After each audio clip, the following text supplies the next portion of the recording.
Hello, everyone, and welcome back into our Calling All Heroes Unite Minor 2. Sneaky alongside Fish getting ready to call all of the action. And Sneaky, last weekend we saw the Swiss play. 18 teams came in, only 8 teams survived until today. And we'll get all the way down to the winners finals today. We're going to have just a few teams left with those chances, all that prize money and everything else. Sneaky, I cannot wait for the day. I am so pumped. We are so close right there. These final 8 teams are going to be fighting for those points, for that money. It's going to be so close. It's going to be some very good matches we're going to see today. In case you missed it, we can't go into the format, see exactly how we got here. Of course, if you are not familiar with the Calling All Heroes program, this is to help build an inclusive game and competitive environment for everyone and to help best serve members of the marginalized gender identity across the Overwatch community. But as I was saying, this is how we got here. Last weekend, we had 5 rounds of Swiss games. The top 8 teams from the Swiss bracket advanced to today's playoffs, where we will have an 8-team double elimination bracket, Sneaky, with $5,000 of prizing and some very crucial circuit points on the line for everybody today and tomorrow. And here is how that pricing breaks down. I've been told the points are more important, but I'm not going to lie, Sneaky. $2,000 is a nice chunk of change to walk away from. Yeah, definitely a good little chunk you can keep yourself for your pocket, and those points really are important, you know, going in that major. But yeah, I could agree with you there. That money, definitely a nice little something to keep going forward. And yeah, that double elimination stage, you know, we're past the Swiss, so you do get that extra chance now. It's not like it's terrible if you do lose one match, but still on the line there, still on the line to sacrificing some of those points, some of that money that you could be receiving going further on into the bracket. We do have one minor change from if you watched this last weekend. We are now going to go to first to 3 wins in our map pools here. If we take a look at the maps that are available. So no longer first to 2, you get a little bit more wiggle room. We've still got Control, Hybrid, Flashpoint, and then we'll go Push and Escort. So Push and Escort will be there on maps 4 and 5. If we get there, Sneaky, because right now everybody's in a hurry for that prize money. I look at the standing, it's 2-0, 2-0, 2-0, 2-0, 2-0. So I don't even know if we'll see anything past Flashpoint, but we do have those 5 maps available today, unlike last week where it was only first to 2 wins. Yeah, these matches have been going by very fast. That first round in this double elimination, as you mentioned, Fish, was first to 2, and everything was a 2-0. Every single match that we saw so far was a 2-0, and now we get to go to that first to 3, but I don't know. I think you're right. There's a chance that all these teams just say, you know what, let's just go to the very end and let's finish this one strong. As you mentioned, there is the bracket. So there are our 8 teams. Remember, if you're a fan of somebody like Fable, Shikami, you're not out of it yet. There is still a lower bracket that those teams are dropping down to. But meanwhile, we've got our 4 kind of standouts that we kind of were expecting to be here. Valiant Guardians, we were talking about this in the open, Sneaky. They're the only team undefeated right now, and I think a really good chance that they don't lose a game until potentially the grand finals. We won't see them versus Strix Blood, but we'll keep you updated. The match we're going to take a look at and the match we'll have on the stream today is Drainers versus Washington Timeless. A pair of teams that want to get revenge on Valiant Guardians because Valiant Guardians beat both these teams in the Swiss bracket. Yeah, Valiant Guardians really is that sort of mitochondria of this tournament. But, you know, for now, right now, Timeless and Drainers have to be the teams that have to finish that before they can go up against that member. And also, Drainers, not Drainers, my apologies. We have Guardians. They still have to beat Strix to go forward. So, like you mentioned, we are going to keep everyone updated. But first off, these 2 teams here, Timeless being really the underdog of this one, as they also did lose to Drainers in the Swiss bracket as well. So they've got to go for 2 matches if they want to reach that final one. Yeah, that revenge aspect already. I mean, interesting to see. I know you said that this was a close game between these teams in the Swiss bracket, so maybe they learned something. I know Washington Timeless last Saturday with myself and Dirty, they were kind of the cream of the crop, right? It was You've got the Washington Timeless name. Everyone thought they would be the team that's 5-0. So the fact that they faltered a little bit, maybe a little bit of pressure. And what do you think we're going to see? Of course, because as you mentioned, as we saw in the bracket, Sneaky, they played the first round off stream. Now all of a sudden you've got the bright lights on. Do you think we're going to see any fumbles, anything kind of like small hiccups, or do you think these teams are ready to go and we're not even going to notice that they're live on stream right now? I think these teams are ready to go. Right after getting that 2-0, I think both these teams have that momentum going into this matchup. So I think both of them are ready and fierce to get into it. And also they're both confident, right? I mean, we did see Timeless a little bit, and they ran the Junker Queen in a meta that is really prominent towards Orisa at the moment. So, I mean, Timeless, very, very confident joiners we haven't seen too much of. So I'm curious to see what they're going to come out on. But I think they're confident as well. Like you mentioned, only team they've lost to so far has been Valiant Guardians. So that revenge arc is still there that they want to try to get to. And as you said, Sticky, you can't look ahead. You can't say, all right, we beat this team, we'll beat Valiant Guardians. No, I think Drainers has got to focus on the task at hand. And as we get ready to go, let's take a look at the lineups for these teams as they get ready to head in to our winners semi-finals here for Watching Timeless. We've got Bun, Snozlord, Sawhill, the Mauler, and Orion. Again, this is a team that we saw a couple times last weekend in the Swift stage. Again, a team that looked very strong, but as you mentioned, Sneaky did have a couple of losses to Valiant Guardians, to Drainers. So now they've got to get revenge on the Drainer roster here, Sneaky, if you want to take that one to us. Yeah, I'm really curious to see how Sawhill is going to do. I mean, we saw a lot of Sawhill already, and that the Junker Queen that Sawhill can play is there are no words to describe it, right? It is, they are so incredibly good at that Junker Queen. Taking a look at this Drainers roster, some players that we've definitely seen before. One of them that I do want to mention is Kindred on the tank role here, Fish. A player that was very, very dominant playing in previous Calling All Heroes tournaments. And as you said, on that tank where you were just hyping up Sawhill, that's going to be a battle we have to watch out for. They also have KJ, Senna, Chosen, and Lane as well. So two of the top teams, again, Drainers coming in, if you want to break it all down, as that second place team from the Swiss stage. Washington Timeless somewhere in the middle, depending on tiebreakers. But these feel like two of the top teams. And again, not that anyone's looking forward and saying we could take a loss, but this is double elimination. Cannot stress that enough. There is that ability to drop down to that lower bracket, fight your way back up, try and claim that prize money. So a loss isn't going to doom you, but I think, for me personally, all the pressure's on Washington Timeless, right? Drainers just look like a strong team. They just want Valiant Guardians to be their opponent. I think Washington Timeless kind of has to prove, maybe with that target on their back, that they can stand up to what everyone was expecting from them last weekend.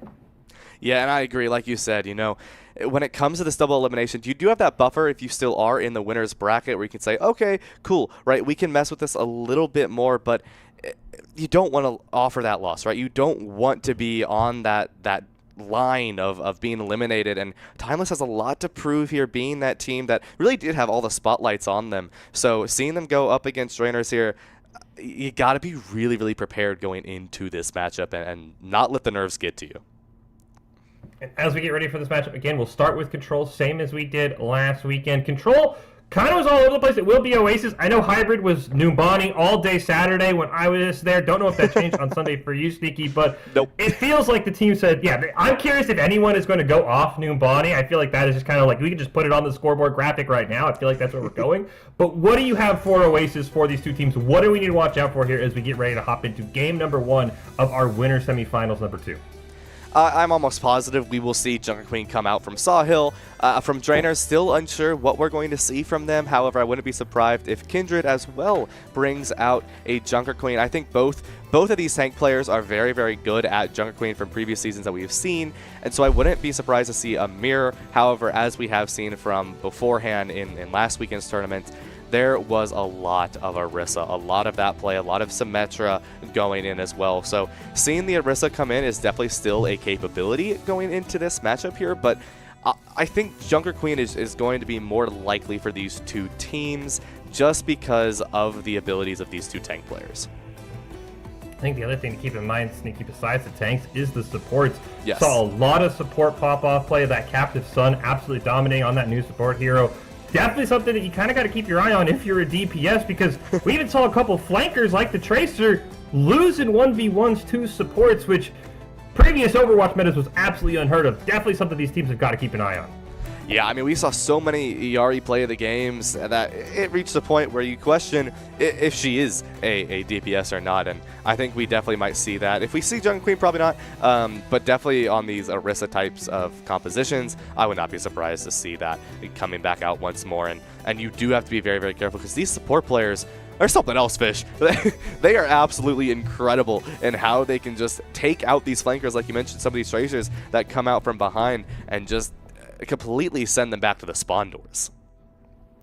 we get ready again. It is winner semifinals number 2 here between Drainers and Washington Timeless. The winner moves on to those winner finals. Potentially Valiant Guardians, potentially Strix Bad Blood waiting on the other side. Of course, we've got other matches down in the lower bracket here as well for our Calling All Heroes Unite Minor 2. We'll keep you updated on all of it as we get ready to go here, Sneaky, and we'll see which team is going to strike first.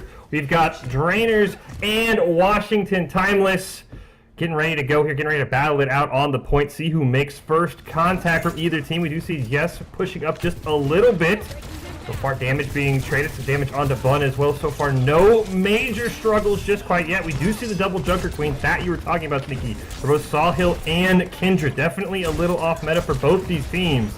Control point 4 seconds away from unlocking. Orion taking low, gonna be forced to burn that immortality field early for the orange team there, and Sawhill picks up the first kill onto Kindred. First tank matchup goes in Sawhill's favor, and that is massive, as that should help them unlock the point. Though so far, nothing quite yet. It's even down Kindred, able to hang on now with a pick onto Chosen, as well as Yes. This should be a nice pickup and a win onto the point. Yeah, that was a very long and long fight from the side of Drainers there, and that took so much ults as well. I mean, look at this. Sawhill already at 60, Orion 65, Mauler 65 as well here. Really good at getting up on these ultimate abilities, and that is going to be a major disadvantage going into this next fight here, as we're going to see they're trying to get on this high ground but can't quite find it. Sawhill falls really low here, Fish. Oh, Sawhill barely sustained. There's that immortality field. Gonna be taken out by Kindred. But was it enough to help sustain? Snozlord staying alive. He gets the pick, but it's traded out 1 for 1. Kindred trying to do a great job on the redemption push here. Now Bun going down for Washington Timeless by the Genji. There's a couple ults available. We do see the ult coming out here from Chosen, and that looks like that might be enough for Drainers to regain control of this point. It's up to 50%. You can see Washington Timeless stalling out. Sawhill gonna pop that ult as well. The Mauler going down. Washington Timeless does a great job getting up to 54% before it flips in Drainers' favor. Yeah, that was really, really good from Timeless. However, one thing I do want to mention here is we saw 2 ultimates used from Washington Timeless and only 1 used from Drainers. They're going to be approaching 4 of their own here. That's going to set them up really, really well going into this next fight against Washington Timeless, who really the only thing they have to immediately press here is this amplification matrix from Orion. You don't quite have that overclock, and that's going to be a little bit risky. You need to charge that one up fast. A solid percentage for Washington Timeless, but Drainers will have the opportunity to ult first here and control that tempo. Who's going to be the first one to ult? You see a couple more coming online. Snozlord is up. There's that Ant Matrix you were talking about, Sneaky, from Orion, but the Mauler immediately picked up on the overclock response from Senna and Drainers. A massive pick. Yes, going to take down Bun as well. And even with the ult first, Washington Timeless sent back to spawn with nothing to show for it. Yeah, Drainers played that really, really well, just holding that high ground and kind of just waited for Timeless to make that first move, and immediately once they saw that window, they just went right past it with that commanding shout, using the overclock out there from Senna as well, and just took that fight, and now Drainers will start to take the lead against Timeless here, who only have that Dragon Blade coming out from Bun. Drainers going to be in a really good territory as both Dragon Blades will be used. Neither Dragon Blades picked up a kill quite yet. Yes, gonna be the first one to fall. Orion and the Maul are picking up a pair of eliminations for Washington Timeless. The supports doing what they can to get their team back in it. The Sawhill will fall. This should be in a 4-on-2, just enough for Washington Timeless to flip the point. You can see Drainers pushing it up 82%. Should now flip over. But what a great fight for Washington Timeless. Really, really good fight indeed. And I'm a big ultimate guy myself, Fish, but this is really risky for Timeless here. 1-fight territory for Drainers. They're going to be close on this Kitsune rush. And frankly, I want to see the Drainers go out this really fast, get that ultimate ability, maybe take a little bit of poke to get that Kitsune rush fast, immediately use it and go into this fight. But Chosen already forced to use the cleanse, and there's the Kitsune, Fish. Chosen barely stayed alive. Now it's Bun's turn to be healed up lane as well. Everybody dropping low, but the health bar sustained. The support's working in overtime right now to keep everybody healthy. As you mentioned, it's last fight territory. We're up above 85%. It's going to be Genji on Genji. Crime is Yes is the first one to pick up an elimination. Can Washington Timeless hold on down 1 DPS? They almost get elimination, and they do on to Kindred. Now they're going to get their own Kitsune rush from Orion if they want to pop it. They do have the sound barrier coming out from Mauler. Sawhill's going to ult as well, pick up a kill. And just like that, Washington Timeless looks like they have done it here on map 1 in overtime. There's the Kitsune Rush coming out from Orion, and that should be enough, Sneaky, to win map 1 for Washington Timeless as the stalls trying to come out here from Drainer. The Kindred will go down. They're throwing themselves at the point, but the health bars are just not sustaining. They even take out Lane before the ult goes off, and that should do it on game number 1 here for Washington Timeless. Eventually, Sneaky, there we go. Finally, overtime ends. Yeah, and that was so unfortunate to see Lane almost having that beat, but was Ajax. But Timeless, what a solid performance. I did want to see the Kitsune come out from Drainers really, really early, and they did immediately once they used it, but the cleanse was forced as well, and I think that hurt Drainers a little bit there. And Timeless, since they were able to keep their supports, like you said, Fish, they were on overtime trying to get their support abilities up, get those ultimates on the line, and that's what they were able to do in the long run, and those ults really did come in clutch as Washington Timeless. Everyone was about 50% that fight, able to start building it directly back up, and then Drainers just not able to do anything and were in fact drained out of their own ultimate abilities. Washington Timeless going to be going on to this Reinhardt composition. I like the Symmetra Ryan here. You're going to have a lot of brawl capabilities, and Drainers are going to need to play this one fast. Are going to get their Ryan up and ready to go up on the high ground for Washington Timeless. Meanwhile, Drainers kind of taking that low ground, looking to stand on the point. A little bit of poke going out, but so far, nothing major quite yet for either team. Have to keep an eye on Snozzler when that tank form is available. Will he be able to land a decent amount of poke onto this Drainers composition? Control point unlocked now. Let's see who's able to strike first. So far, still waiting for that first elimination, but it's Drainers' health bars who are sitting at that 50%. Very uncomfortable right now for Drainers, but they're able to sustain and stay alive. But have they done any damage to Washington Timeless at this point? Everybody's health bar is nice and full for Washington Timeless. We did see Drainers did get onto the point, so it is ticking up in their favor, up above 10% now. Kindred and Yes dropping very low, able to survive for now. Senna joining them in that 50% health club. Again, they're just not able to find any poke as Washington Timeless flips the point back in their favor. And this Ryan has been doing a great job blocking all incoming damage. There's Snozzler with the first elimination. Immortality Field going to go down. Kindred gets one back before they fall, and Washington Timeless, at the end of the day, does get the point, but that 70% for Drainers is nothing to snuff at. No, not at all. Drainers were really lucky to get that percentage off because Timeless definitely could have taken this to a 40%, 50% mark because this is what their comp is all about. It's about sitting there, letting that transform on the Bastion just completely shred anything the Drainers throw in, including that commanding shout, and making it nearly impossible for Drainers to use any of their speeding in abilities. They will have Kitsune here and will probably use this first, but Sahil trying to get this ability up as Amplification Matrix is used. Ryan gets that Amp Matrix down. They do have the artillery here as well. There's the Rampage from Kindred and the Kitsune Rush that you were talking about. And Washington Timeless might have been a little too late there on that Photon Barrier for Bun. They just get wiped back to spawn, and a great flip from Drainers on the back of a couple of ults. Yeah, I really did like what Drainers did there. We see Orion use the Amplification Matrix, but then immediately Kindred and Chosen using their ultimates and finding those eliminations onto Timeless, just going fast and with the anti. No Kiriko to help the rest of Washington Timeless here, so that was really, really dangerous for Washington Timeless as the Artillery Strike is going to start this next fight here, Fish. Artillery not able to get an elimination, but does get a great bunch of chip. Mauler and Snozzler follow up that chip with a pair of eliminations. It's already 4 down for Drainers before they can blink. And this back and forth battle continues here on map 2 of Control. Washington Timeless back in control. And this is the good thing about this Reinhardt composition is you can lose fight after fight after fight, but you come back so incredibly fast that you say it's perfectly fine if I lose this fight. I can just come back and we're going to have ults to spare. And this is exactly what they have. I'm thinking we're going to see a Shadow come up from behind as Timeless is already behind them looking for it as the beat is the first thing used from Drainers.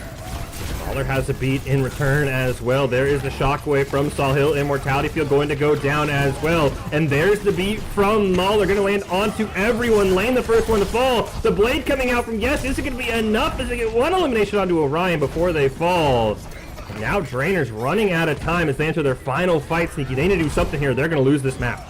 Oh, and that is a terrible stagger on Kindred. Now, Drainers not going to be able to take this final fight against Timeless with their tank, and Timeless has 2 ults, almost 3, coming out from Snozzler. Lane will fall, and this is going to be it for Timeless. It does look like here, unless this Overclock can find it.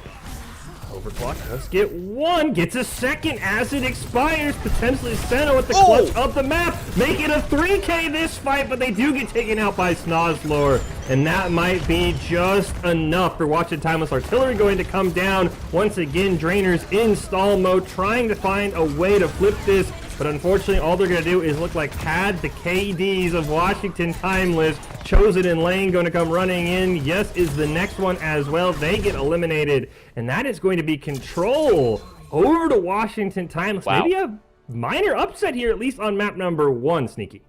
Yeah, and that was so incredibly close for Drainers to reach that flip on the point, but just not quite able to find it there. Senna really, really close on that Sojourn. Had, I think it was 3K there, and just so incredibly close to take that fight and find the clutch over the Sentry, but not quite able to find it there.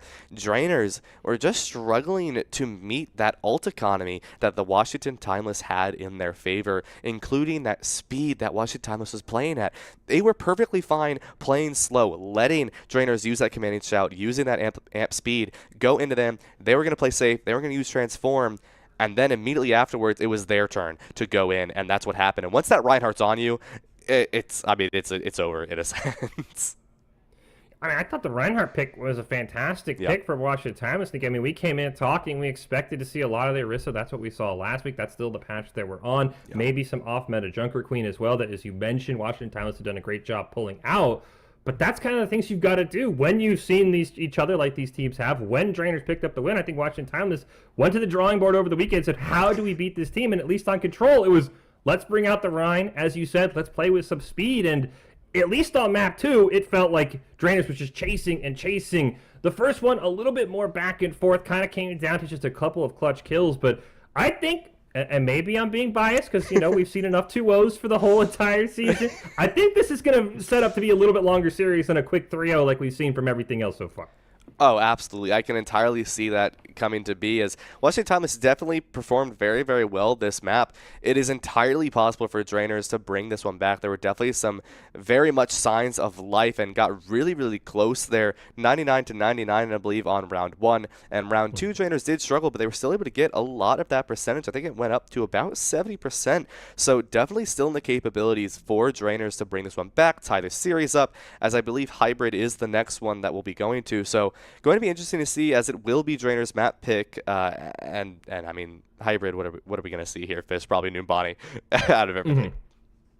Yeah, I fully expect to see Numbani. I think that is definitely going to be the pick. It's been the pick the entire time for every single team, at least that we've seen on stream. Can't say that, you know, maybe we missed a team off stream. We apologize if you didn't pick Numbani. But yeah, I think we're going to see Numbani. I think it's going to be interesting because, again, we've seen Washington Timeless. We saw them a couple times last weekend. We haven't seen Drainer. There it is. We can officially celebrate that we were correct. It is Numbani. And I think it's just really going to come down to who can execute better. It felt like a lot of the Numbanis we saw, at least that we saw last Saturday, were all the way to that final point, and who can stop someone from 3-capping, who can put on just enough defense on that final point to prevent the 3-time and then going to overtime. I'm really curious to see what Drainers has, because Washington Timeless feels like, look, they kind of came out, said, this is what we're going to do, we're going to bring the Rhine. I'm curious if somebody's going to try something else unconventional, because that's what it feels like this series is going to take to move on to this winter final. It's entirely possible that we're going to see some unconventional things come out from either one of these teams. I do believe we saw some Wrecking Ball last week on stream, so entirely possible that we can see some Wrecking Ball come out. I do think Sigma is an option on Numbani. We did see a couple of those run out from Washington Timeless in their 2-0 series earlier today, so could see some Sigma. We could see some more Ryan TP stretch, which I of course am perfectly fine watching, as those are always so enjoyable, but I do think that we're going to see some more unorthodox compositions, not really going to be going back to that Orisa, and that's reasonable, right? Both these teams, they don't want to play slow, and unless you're running that Symmetra, you're not really going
Welcome everyone back into our Calling All Heroes Unite Minor Tills 2 Sneaky and Fish still on the action. Apologize for the delay, but don't worry, you didn't miss a single thing. Sneaky, we're still ready to hop into Numbani, game number 2 between Drainers and Washington Timeless. Washington Timeless with a 2-0 win on Control. Maybe a bit of an upset as Drainers beat them in the Swiss bracket, we'll have to see. And before we took that break, we were talking about potentially not only that we're not going to see Orisa at all in this series, but that we might even see the Sigma coming out for one or both of these teams here on Numbani.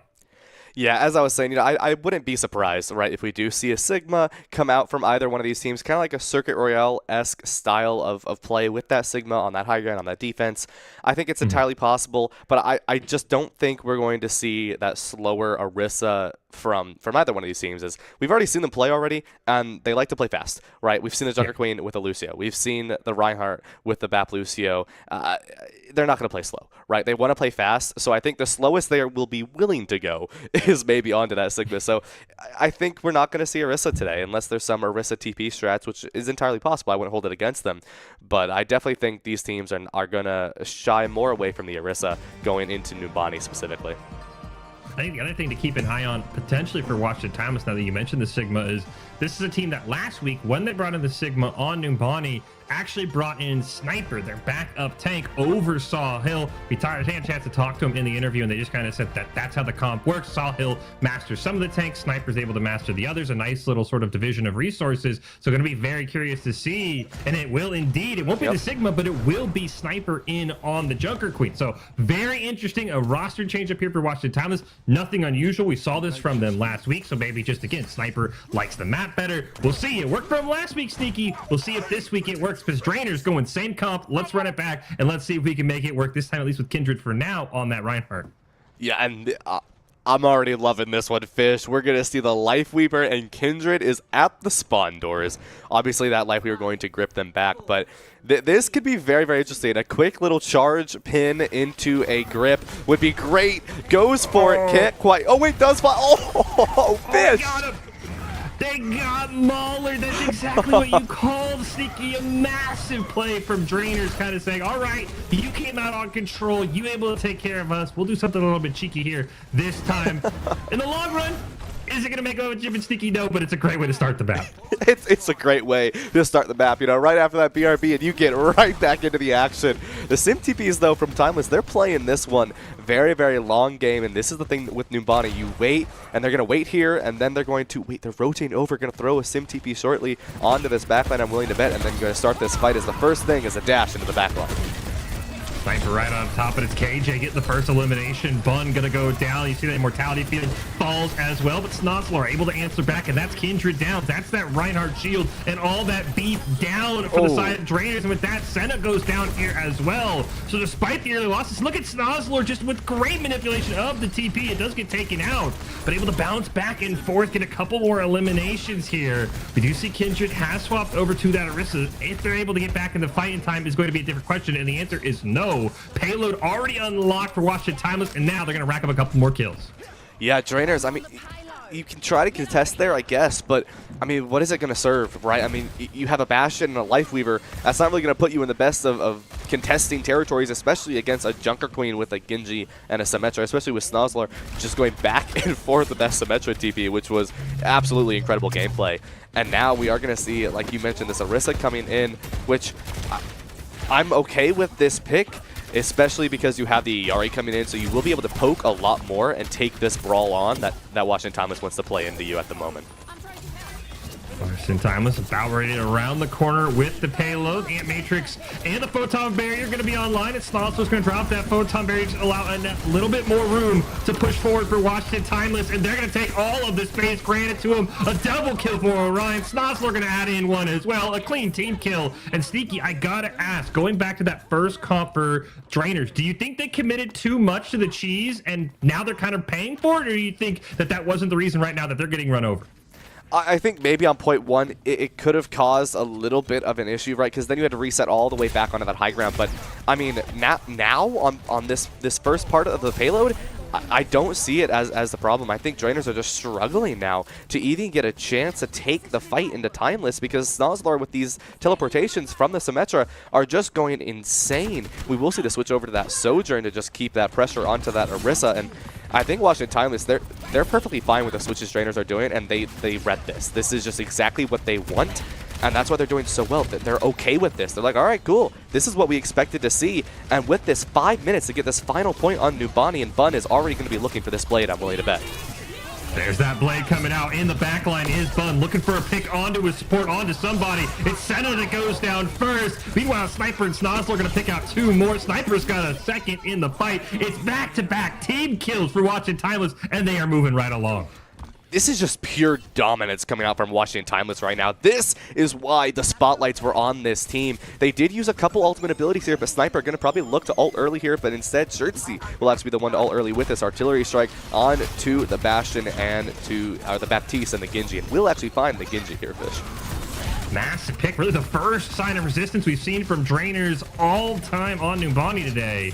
Will they be able to push back? I think Washington Timeless instead, Sneaky just wants to say, you know what, we're down a player, let's just opt for a quick reset. Yeah, and that's the best thing you can do here, right?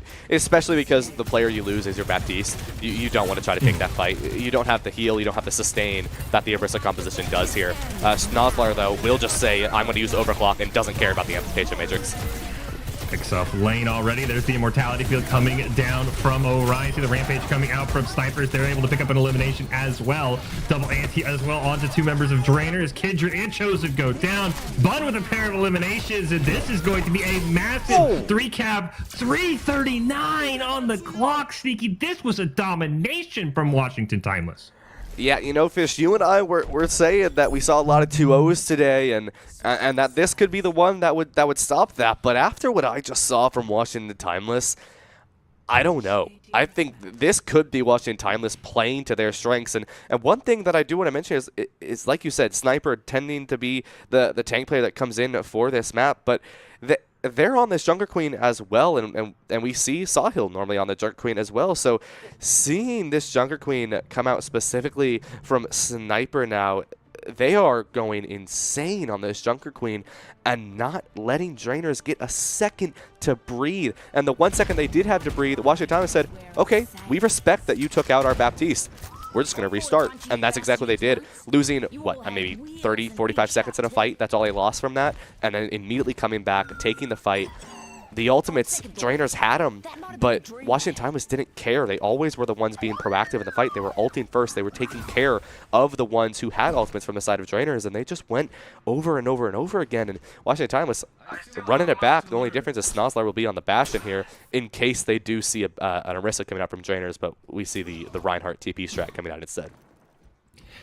I'm curious what Drainers is going to do here on offense. Right? I mean, this map, again, it started out hard to believe, Sneaky, so well, right? They got the cheeky pick onto Mauler, got the knock off the edge, and we're like, okay, this is going to be maybe a hard fight for Washington Timeless. And then they just straight ran them down. Let's see what they can do this time. As you mentioned, keep an eye for the Reinhardt TP. Where are they going to try and get Kindred and the rest of the team here? You can see Senna looking for that portal to go down as they try, at least for now, on that low ground, going to teleport up to the high ground. All of the team going to make it through. Ride Shield going to be able to block the damage. Keep that teleporter alive. So it's now 5 members up top. Bun going to round that corner. Ooh. Potentially see if there's an elimination to be had. Right now, everybody grouped up. Another teleporter right back to the other side. We see some of these TP shenanigans. You see KJ here just piping out damage onto Washington Timeless while they're distracted on one end. Immortality Field is going to go down, but it's Chosen the first elimination. This is not what you wanted to see. Are they able to at least get one tick onto the point? Our Drainers, they get so close and they are able to pick it up, so at least a little bit of progress will be made as KJ able to get an elimination onto Bun and up on this high ground, left all alone on the Bastion in the tank form. But as I say it, they get taken out here by Mauler, and now Sniper and company looking to regain here. They did get at least one tick, but that's all they got, Sneaky, as they fall just short of that second one. Yeah, and that fight, it started off really rough for...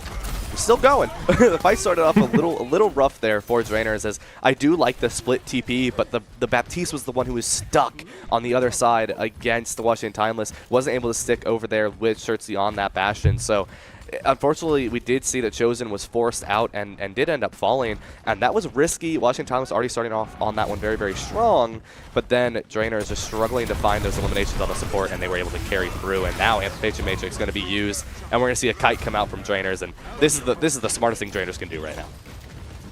Drainers baiting out, waiting out that Amplification Matrix from Orion. It has faded. Chosen only 7% away from their own Amplification Matrix. It's going to come online right now, and it's immediately going to be dropped for Drainers as they try and push forward onto this point. Already down to under 2 minutes remaining to just get the payload unlocked. Rampage from Sniper is going to come out right on the back line. Immortality Field going to be used, and just enough to actually kind of put Sniper in a very awkward position, not able to run away as KJ gets the elimination. Snozzlord does trade one off, gets a pair actually, taking out the tank and Chosen as well. So Drainers once again without that Reinhardt, without that Space Soaker, as Snozzlord just says, this is my fight to take over. 3 eliminations to send Drainers right back to the spawn. Sneaky, they are running out of time to not only even tie the map, but to get the payload. Yeah, KJ was able to find that elimination, but not quite enough. Washington Timeless is doing such a good job that even if they lose a couple members of their team, they are okay to take this fight. And I think one of the biggest things that I need to see from Drainers is they need to stop giving up that high ground.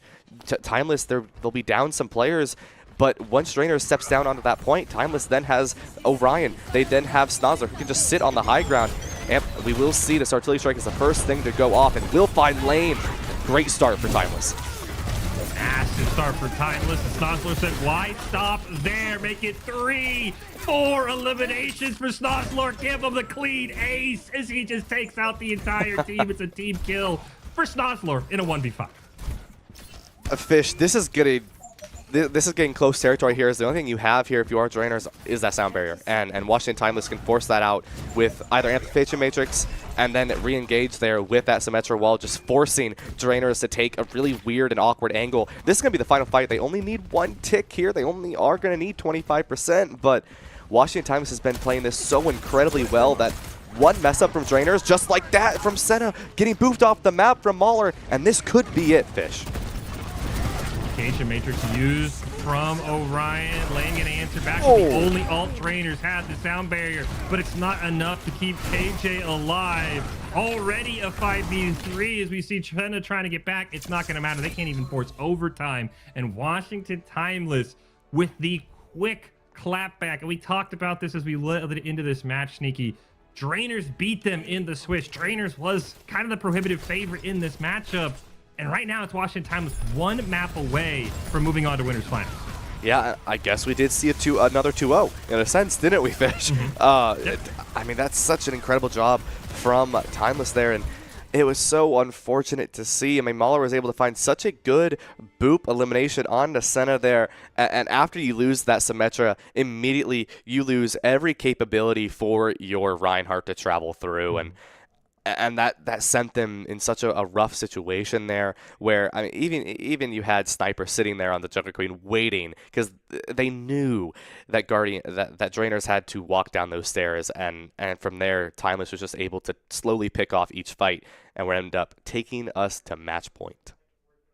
Match point on Flashpoint. Now, in Drainers' defense, to hopefully maybe hype up this team, they felt better on Control, right? Control was obviously infinitely closer than Numbani looked at all. Maybe this is a team better on those Control map points. Of course, if you are new to Flashpoint, there's going to be 5 points spread around the map. They'll unlock 1 at a time. It's the first team to capture 3 of those. Once it hits 100%, it stays here as we go to the next Flashpoint. So maybe that leads in their favor. But right now for Washington Timeless, they just feel like a complete team, Sneaky. Maybe bring us to it. I mean, I don't know what to say. I'm running out of words. That's why I have you as the color man, because I don't know what else to say about this Washington Timeless team.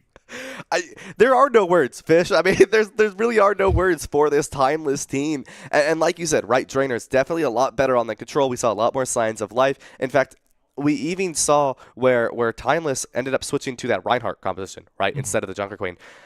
I think this is definitely where, if there is going to be a map taken from Drainers where this momentum can maybe start to switch over, this is the map that's well, it has to happen, but it would happen, right? On this Flashpoint is where that momentum can switch for Drainers, because we've seen them play incredibly on this Junker Queen, and I want to see them back on that Junker Queen. They weren't on that Orisa that we saw. It was just a struggle because Timeless, they were prepared. They were ready for it. I don't want to see Drainers come out on this Orisa again. The Reinhardt, I am not opposed to, but the one thing you have to be aware of is that Senna cannot die. If Senna is going to be on that Symmetra, you cannot let Senna die. That is what it comes down to.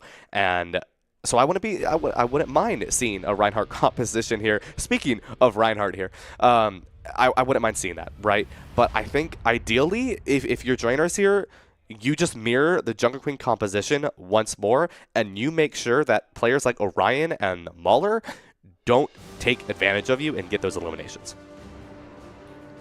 I think you're totally right. And I think the big problem that Drainers just have, I mean, and no disrespect, I don't think Kindred has played a bad map whatsoever, but this Sawhill Sniper 1-2 punch that Washington Timeless has, and I'll be very excited to see who comes out on Flashpoint. We did not see a map 3 from Washington Timeless. We knew they'd probably swap Sniper on Numbani. I don't know where they'll go, but this just two-headed tank monster feels so insane. The fact that they can even play similar heroes is not something that we expected coming in. The Sniper just said, I'm going to pick up the Jungle Queen and I'm not going to let anything drop indifference from Sawhill. But the other thing, as you mentioned, Orion popping up. This map, at least part on defense for Washington Timeless, this was the Snozlar show. Absolutely insane. I think probably 15 eliminations in those last 3 fights by themselves. That's going to be the other answer for Drainers. Yeah, it really was. And Snozlar just, and that's sort of one of the things that I was mentioning during the gameplay was, and there would be times where Snozlar would just sit on the high ground with Orion and just put in pressure and damage after Drainers would jump off that high ground. And if that continues to happen, it's going to be a Snozlar show once more, Fish, because that's all they need to do, right? And especially if we go to specifically New Junk City, right? There's a lot more high ground to be taken on New Junk City than on some of the Cervasa points, where there are going to be sections where you may see that Snozlar on this Bastion could just sit and shoot rains of terror down onto the point.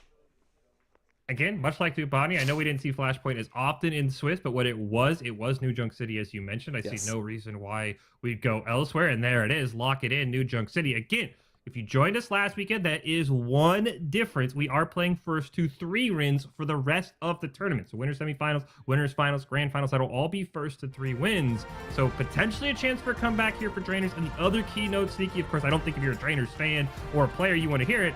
There is a double elimination component, right? You're not done just because you lose this. Now, you definitely have a lot of drawing to do on the drawing board if you get 3-0'd by Washington Timeless in the manner that this series has been, but you still have that chance to come back, potentially kind of find your way back, find your groove. So there is not hope all resting on just this map for Drainers. But as we get into this, Sneaky, give us the game plan for how Drainers wins this map and continues the series. So for Drainers to win this, fast, proactive. That is one thing that I've been mentioning with Washington Timeless so far, is that they've been taking the initiative, and when those fights are close, the reason Washington Timeless is winning is because they are going fast. They are going to quickly wait for one mistake coming out from Drainers, and then they go in. So what I want to see from Drainers is I want to stop seeing them be so timid in some situations. I want to see them go fast, immediately in. You have the commanding shout for that engage, or the amp speed for that engage, and then you have the other one to disengage if needed, right? You have the capabilities to just go and go and go. And so I want to see Drainers go fast. I want to see them use their ultimate abilities first. I want to see potentially even some more flank angles, right? We're not seeing that Ayari come in, so you don't really have much of a problem coming in with that potential annoyance of Ayari just taking you out as a flanker. We're going to see Genjis coming out from both of these teams. Sawhill's coming back in for Washington Timeless as well here. So I want to see Drainers just go fast. Immediately, no restraint, just go in and take this fight. As you mentioned, Sawhill in for Sniper, yes, in for KJ on Drainer's side. So a pair of swaps for both teams. We'll see who is able to come out victorious here. Flashpoint, winners semifinals, calling all heroes, Unite Miner 2. Somebody try to punch their ticket to these winner finals, and right now Washington Timeless up 2-0 in this series, first to 3 as they trade back and forth. Senna able to get a huge elimination onto Snozlar. Might not be a better player to pick off in a first fight than Snozlar's. A massive loss for Washington Timeless. As we talk, it's about a 40-second run back to the point at times, depending if you have speed. And that's going to be a 5v4 for much of this opening point. And you can see Drainers already has that point unlocked, and Washington Timeless, I think, just waiting for Snozlar to get back. Yeah, and this is what I wanted to see from Drainers. I wanted to see them go fast and show no fear. They take one member out of Washington Timeless, and then they immediately backed up a little bit, and that worked so incredibly well for them. And now the commanding shout on the side of Washington Timeless to help them engage first. Snozlar looking to make it back. Senna dropping low. far, only one elimination, the point up to 40%. The Mauler gonna get taken out. Sawhill goes down. Senna absolutely popping off. Rising to the occasion is Drainers, as they're gonna kill 4, make it 5 on the Bun. It's a team kill, and Washington Timeless may be down to their last fight. Yeah, this is what I'm wanting to see from Drainers, right? You've now won these dry fights. You've won these fights where you've gone fast. Now you need to be proactive. Now you need to use that Kitsune Rush first. Help yourself build up potentially that overclock, and then use that if needed, if you don't already have point, and if Washington Thomas is not, if they choose to contest that. You need to go fast, and there it is. This is what I want to see, Fish. Fortunately, they used, yes, as soon as the Kitsune Rush is popped, the Kindred in lane, and Chosen gonna combine for 3 in a row. Down 1 doesn't matter. This is gonna be most likely Flashpoint 1 over to Drainers. We'll see what Washington Timeless has in store, if anything. And it's unfortunate, just a couple eliminations. So remember, first to 3 on the Flashpoints win. We're heading to Flashpoint 2, Sneaky, with Drainers in a rare position of winning in this series. Yep, and this is the Drainers that I wanted to see come in, the proactive Drainers, right? We used Kitsune Rush here for the side of Drainers, and now you were able to build up that overclock. You were getting close to that blade. You're going to have Rampage. You are going to have Sound Barrier. You are in a very, very solid position, but so is Washington Timeless, where they can also go fast. So Drainers, if they want to continue to go first and they continue to want to win this fight, they need to ult first. I want to see a Rampage potentially into an overclock.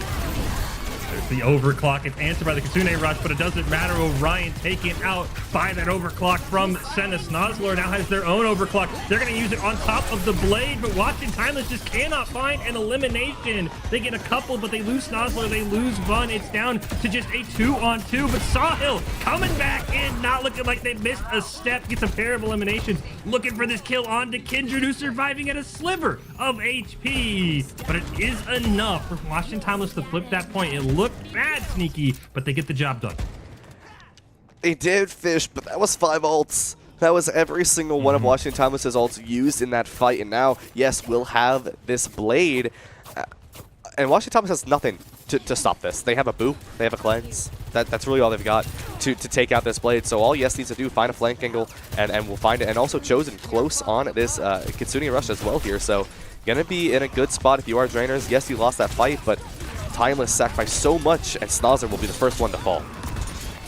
Senna absolutely answering the call. We talked about Snozzler popping off, and there's the blade from Yes, able to get 1 elimination. Senna with their second of the fight. Yes, gonna make it 2 for both DPS, and Lane will come in for the final one. They are able to flip the point, and so far, this has been the Senna show, Sneaky. Absolutely first blooding every single fight. Yeah, and that's the great thing about Drainers right now, is they're going fast. Senna's getting the ability to find these picks onto Washington Timeless, and once again, Drainers going to have that ult advantage. They're going to have the Kitsune Rush early here, and if they do, you're going to have Senna just shooting crazy rails into the backline of Washington Timeless, and if someone gets hit, it's over for them here. As Chosen will have this Kitsune Rush. I want to see it used early here, and there it is, Fish, the Kitsune Rush early. Keep your eyes on Senna. Is those eliminations going to come in as they have every single fight? You can already see Snozzler dropping low. Sawhill falling, but it's Yes, actually, the first one to go down. A massive win for Washington Timeless. Flashpoint up at 75%. A kill for Kindred, and Senna using that Rampage as well. Senna unstoppable right now for Drainers. They have answered the call that this team needed. Up over 90% on the Flashpoint. If Washington Timeless wants to take the fight, they have to, and it looks like Sneaky, they say, GG, go next. We're heading to Flashpoint 3. Yeah, good idea. Washington Timeless does not want to contest that fight. You have ultimates, but you do not want to end up using them when going into this next point here. And like you said, Senna just doing such an incredible job. They are going insane on the Sojourn, finding these picks, finding these rails, and just sending Washington Timeless back to the spawn doors here. If this was the map that Drainers would win, would be Control. They want to switch the momentum, and now they're only 1 away of doing it here. They're going to have the Sound Barrier. They're going to have Overclock. Washington Timeless, what I want to see from Drainers here, I want to see them use this ultimate after we see Washington Timeless, which will happen here as 2 ultimates coming in from Washington Timeless. Kitsune Rush and the Rampage from Sawhill. Yes, going to be the first one to fall. Senna dropping low, and finally Washington Timeless able to pick up 3 eliminations and really start a Flashpoint on the right foot. Lane does get 1 in response, but it's not enough. And this is the Washington Timeless we had seen all series, and finally they show through when they need it most. Yeah, I won't lie to you. I kind of wanted to see Sound Barrier there. It's risky to do, but you might be able to get more ultimates out from Washington Timeless, including maybe a counter beat coming out from Mauler, and that would have put you in a really good position, putting that 70% for that Kitsune. You have that overclock again, which be very, very careful with Senna on this overclock, as both overclocks are popped and Senna finds the first pick. Senna has been absolutely popping off. The Snozzlord have the answer. There's the sound barrier from lane. Mauler not able to use it because of that overclock elimination. And after the quick start, the Flashpoint flips, and Trainers, once again, they put everything in Senna's backpack and they answer the call.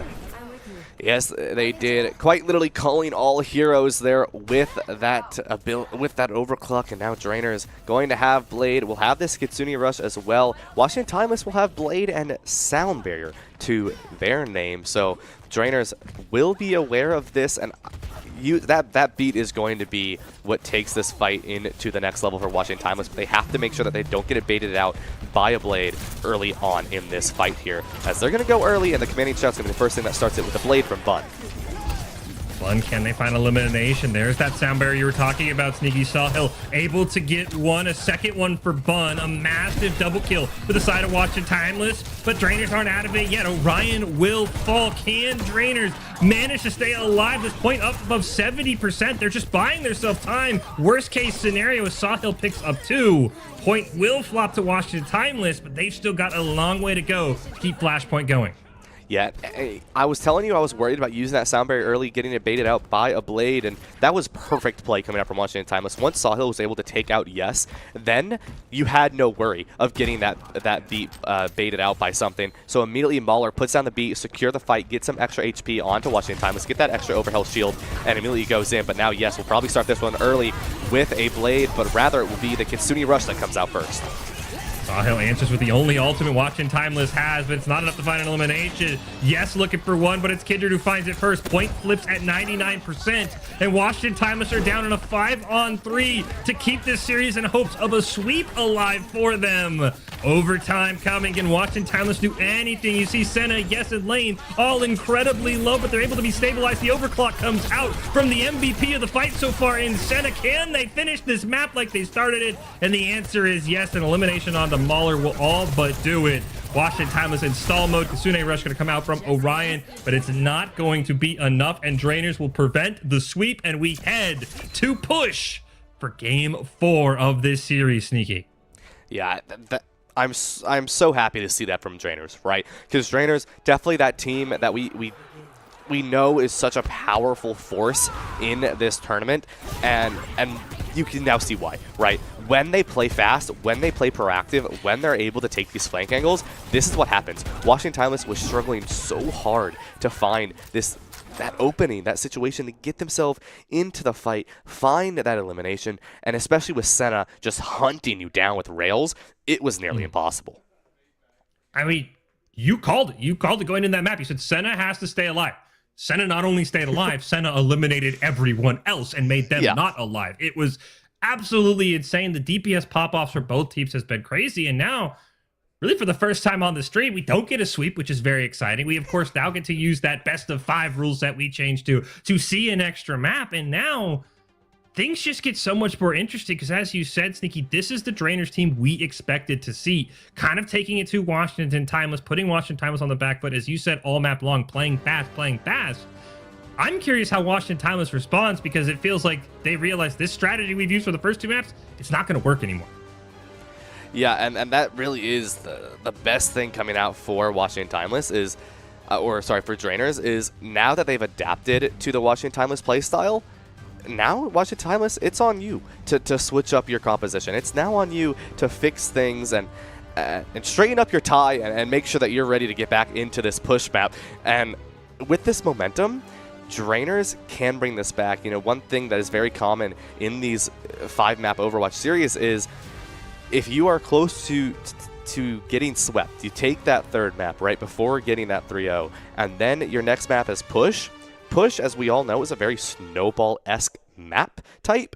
So that momentum, that snowball, can really play into the final map. And we've already established Drainers definitely more confident on these control styled of maps. So if you're Washington Timeless, that thought may be shadowing in the back of your head right now, and you can't let it. You have to be confident going into this push map, adapt your playstyle, change up a little bit, and you have to stop Drainers, because if Drainers gets the jump on you, this could be a really, really good, in fact, upset for Drainers. Yeah, I think Washington Timeless, as you said, they cannot just say, look, we've got 2 wins, we'll figure it out. Good news, though, for them. If push goes in Drainer's favor, we go back to Escort, and the one payload map we saw was so Washington Timeless-sided, it was absolutely wild. So that is something they maybe have in their back pocket. I don't think you ever want to play for Game 5. And so now the coin flips. We are going to be going to Coliseum for push, as we do get our first chance to look at push. But we've been talking so much this series, and rightfully so after the first 2 games, Sneaky, about what does Drainers need to do? What does Drainers need to do? Now I flip the coin on you. What does Washington Timeless need to do to win this map? What do they need to do to get back to how they were on Hybrid, how they were on Control as we head into push? Yeah, so one of the things that Timeless has been doing extremely well on this composition, or on the maps that they've been winning, is they have been really patient in waiting for Drainers to make a mistake. And when Drainers goes incredibly fast like this, they are bound to make a mistake. You cannot sacrifice haste with quality, and that's where this could really get risky for Drainers. I like seeing them go fast, but this is where Washington Timeless now needs to look a little bit further into the Drainers roster, into the team itself, and see, okay, where are they messing up? Where is the slight hole that we can find where we can back up and get back in? We saw it on the second point of New Junk City, where we did end up seeing that Kitsune Rush was used from Drainers, and Washington Timeless backed up and were able to find that cap onto the point. Really, really well played there, and we could see some adaptation coming in then. Now we need to see it to the max level come out from Washington Timeless, where now you need to make sure that you're not going to be put in those situations where Drainers can just run at you, where they can run full speed and take you by surprise, because Washington Timeless, definitely a team that can kite and re-engage really fast. I wouldn't mind seeing the Reinhardt come back out for them. Reinhardt worked well at the start. We will have 1 swap for both teams. It will be Sniper back in for Sawhill in that tank position for Washington Timeless. Played phenomenal on Numbani. Maybe has some of that mojo left to get Washington Timeless into our winners finals. And I think the other thing, Sneaky, not to simplify what was a great explanation from you, it's Snozzlers versus Senna, right? Whoever wins that battle is going to win the map, it feels like, for these 2 teams. Oh. But I think you're right. I think Drainers needs to play fast. We actually get a completely different comp here. I want to let you talk about it for Washington Timeless before we start.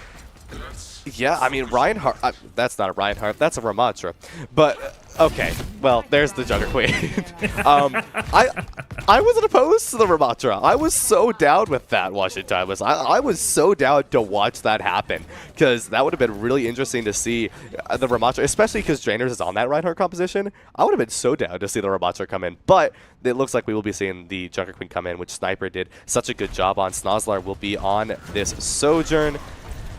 I think we might see a Bastion switch come out from Snozzler. I'm not going to lie to you, Fish, just because Snozzler did so well on that, and even see Orion switch over to that Baptiste as well, and kind of just mirror this Drainers comp just without that Reinhardt. So far, just a little bit of poke back and forth. Nothing really major besides a couple of ult percentage here and there, and now the robot will unlock, and we begin map 4 in our first of 3 here in the winter semifinals between Drainer and Washington Timeless. The Calling All Heroes Unite Minor 2. Still looking for that first elimination. Drainers hiding, line of sighting really, really well, not letting Washington Timeless and Snozzler get much of anything besides a little bit of chip damage here and there. Right now, we're almost kind of in a standstill. The robot has just barely, if you can say, leaned in the favor of Washington Timeless, but we're just kind of firing projectiles out. Nobody wants to make this first move. And very quickly, Sneaky, talk to me about this May that Drainers is pulling. Actually, hold that thought as I try to pitch to you. They jump in, the curse of every color caster everywhere. As Drainers jumps on top, the immortality field goes down, and Chosen's is immediately picked off, but it's Senna. Who else with the first elimination onto Bun? A massive loss for Washington Timeless, and DPS down. They start pushing through Drainers with the robot. Yeah, and I will answer this about the May. That May is such a scare factor for Washington Timeless, because the May is just watching for that wall. The second to get a wall to keep Washington Timeless, one of their members, in front of it, so that Kindred can go in, so that Senna can transform and just put so much damage onto that one person and hopefully take that member out from Washington Timeless. And that's sort of why we see Washington Timeless playing so passive right now. They don't want to get walled off, especially you don't want Sniper to be the one who gets walled off here, because once that happens, you're down your Junker Queen, and now Drainers can just press W into the compositions. But since this fight has really just sort of been a standstill for a couple minutes, both teams looking very good on ultimate percentages, and Blade will be the first thing that starts the fight. Blade comes out. Sniper gets the first elimination. We do get the sound barrier from Lane to try and help stabilize. As Kindred answers right back. There's the overclock from Snozlor. Getting a pick onto Senna. A massive win in that 1v1 DPS showdown. Sniper able to get one more. And Washington Timeless, they bought enough time. But unfortunately, the robot's going the wrong way. A great back door by Yes, just to really kind of take all the momentum from that fight and take it right out of Washington Timeless's hands, because even though they won Sneaky, they didn't get anything. Yeah, they didn't, and now Drainers, with that speed, are going to be right back on this point and are not really going to care that that Washington Timeless is going to start to get some movement here, but Washington Timeless will have a few ultimates to their name to use here, as well as Drainers. The only difference is no DPS ultimates for the side of Washington Timeless, no support ultimates for the side of Drainers, and as I say that, Artillery Strike going to be the first thing to use from Senna, going to try to force out the Junker Queen from the Washington Timeless. Sniper taken to about half health, but able to stabilize. We actually see Washington Timeless, you called it Sneaky. They're mirroring this Drainers comp as they brought out their own May. As the shockwave goes down, going to land onto 2, but no eliminations. A great sound barrier from Mahler, but unfortunately, as soon as the sound barrier and the immortality fields fall, it's all blue on the kill feed. Drainers going to pick up a massive team wipe, and we do see a pause coming in here. So a quick break, but so far, it's been all Drainers with this May comp. The one fight they lost Sneaky, the backdoor flank to distract the robot, is a big reason why they're winning right now in push 20-15. Yeah, and Drainers are doing such a good job of that, really just forcing that scare factor into the Washington Timeless. I do like the May switch coming out from Washington Timeless. I figured it would have been a Bastion, I'm not going to lie to you, but I do like the May as well, because when you look at the differences between these two tanks, right, between the Junker Queen and between the Reinhardt, when you're on the Reinhardt, you're in a situation where it's like, okay, if I get walled off, I'm dead. Like there's no returning. I might get my apologies, an immortality field, but you're not living through that. I mean, especially with the damage coming out from the Washington Timeless, but rather on the side of having a Junker Queen, you have a very, very high chance of living even if you do get walled off. So I'm not surprised, and I actually like this decision coming out from the Washington Timeless, because now you can mirror that fear factor and you can put a little bit of extra pressure onto that Reinhardt. I'm with you. That May, it did kind of the opposite, right? Because all Flashpoint you talked about for Drainers, go fast, go fast, go fast. And it worked really, really well. For Push, it was the opposite. It was slow it down. I mean, we spent 2 minutes just kind of standing behind pillars, look for a pick, push forward. Stand behind a pillar, look for a pick, push forward. And it really has worked. And it feels like Drainers, I mean, I've gotten this sense, and I don't think this is intentional at all, but it kind of felt like they're kind of playing with their food, you know, toying with it, stalking it in those first 2 games of what works, what doesn't work. Now, I don't think their intention was to go down 2-0, but it really feels like after Numbani, Drainers has been in command, and when we want to fight, you're going to fight, Washington Timeless. When we don't want to fight, you're going to sit there and wait for us, and they have just taken over this map as we hop back in, and coming off this team kill, that robot's pushing forward. Yeah, and with this now, Drainer's going to start taking a more substantial lead against the Washington Timeless here. No really ultimates for Drainers, however, Senna on the Ashe now. I like this a lot. I do really, really like this, because now you're going to put so much pressure with that Dynamite onto the Washington Timeless, where this cleanse is going to be forced out a lot more coming out from Orion. And this could put you in a really risky position. Kitsune Rush will be on the table for the Washington Timeless to use. And one thing I do want to mention really, really fast before this fight breaks out is I like what Drainers are doing. They're forcing the bot to sit a little bit further back, as Kitsune Rush is going to be the first thing used. They have the Amp Matrix in return from Chosen, so a pair of supports, ults, and no eliminations. There's the overclock from Snozlor. Are they able to find an elimination? Immortality field does go down, and immediately you really can't see a Drainers member on your screen. Lane made the mistake of peeking forward. Other than that, a great job just waiting out these ultimates from Drainers. Senna, Sniper able to pick up one. Senna answers back with a double kill on the Ashe, but finally Washington Timeless break through and should be able to maybe equalize this map. Yeah, I could definitely see Washington Timeless coming out and actually taking the lead here, potentially. One thing this is interesting. This is a very interesting pick coming out from Snozlor, is the Hanzo. This is something I really, out of every DPS that Snozlor could be going to here, I did not see the Hanzo pick coming out. I can definitely see it working here, putting that pressure on the shield, keeping that pressure on Senna, the Sniper v Sniper duel. But that definitely puts you at a very interesting position here with the Hanzo, because now your Junker Queen can't really dive in with anyone with Brawl outside of Bun on the May here. So really interesting choice of switch here, and I'm with it. I'm for it.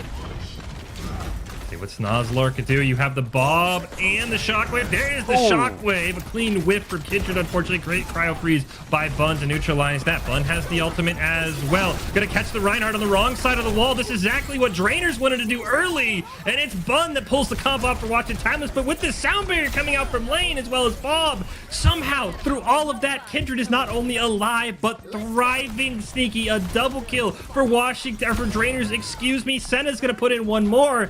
You catch the Reinhardt and you lose a fight. That is demoralizing. Yeah, and the cleanse was forced, which means the dynamite coming out from Senna was just free territory there. The Bob was there as well. The immortality field, the beat was there. Drainers put so much power into keeping that fight alive for them, and that's what ended up winning them. It's just the ability that they were able to force out every ability that Washington Timeless had. And I like how back and forth this is. It's only by a few meters that each one of these teams are getting on it. Orion switching over to this Baptiste now, something I did expect to see. Blizzard is going to be the first thing that comes out here with the Mauler beat coming in as well. Mortality field is going to be used by Chosen as well as that Am Matrix as Lane picks up the first elimination. Bun at least able to get one back, so it's 4-on-4. And who else but Senna breaks the tie with an elimination onto Bun. Sniper trying to keep Washington Timeless in this as time slowly gets away. Orion with an elimination as well. And finally, Washington Timeless breaks through, but with how Drainers are playing sneaky, they don't get much point pressure on this robot by the time they win a fight. Yeah, no, they really don't, and Senna now going to be switching over to that Bastion to basically ignore everything we just said, and now put that pressure onto that bot. Snozzler are going to be on this Sojourn now, so we're kind of back at how we started with how this entire map started. Washington Timeless though looking to take this lead, but last second will be a contest and amplification matrix coming out from Washington Timeless. Kindred does have the Shockwave available, but the health is very low, and they get the elimination before the Shockwave goes out. This might be enough to push the robot past. The Sniper picks up a second kill with less than 2.5 minutes on the clock. Senna answering the call once again for Drainers with a massive elimination onto Orion. Just 2 meters for the bot to put Washington Timeless in the lead, and it's Sniper clutching it up on the Junker Queen. Fun with that blade, gonna pick up an elimination, and this bot should finally advance past that 45-meter mark, and it's Washington Timeless in the lead with 2 minutes left. Washington Timeless now in the lead and are going to be close, if not going to be able to get the checkpoint, and they are going to have beat as well as this overclock and this rampage online. Drainers will have a decent amount of theirs as well. Checkpoint, it looks like, will be contested last second from the Drainers though, just by standing on top. The pin comes in but won't be able to find anyone, but the Shatter will find 2 fish. Immortality field blocks it for now, but they're able to find Sniper. There's the overclock from Snozlor, trying their hardest to at least get this first checkpoint as Mauler takes out Senna. That's a massive loss, but at the end of the day, that Shockwave, I think Sneaky, was just too much. And now it's a minute and a half for Drainers to go 20 meters.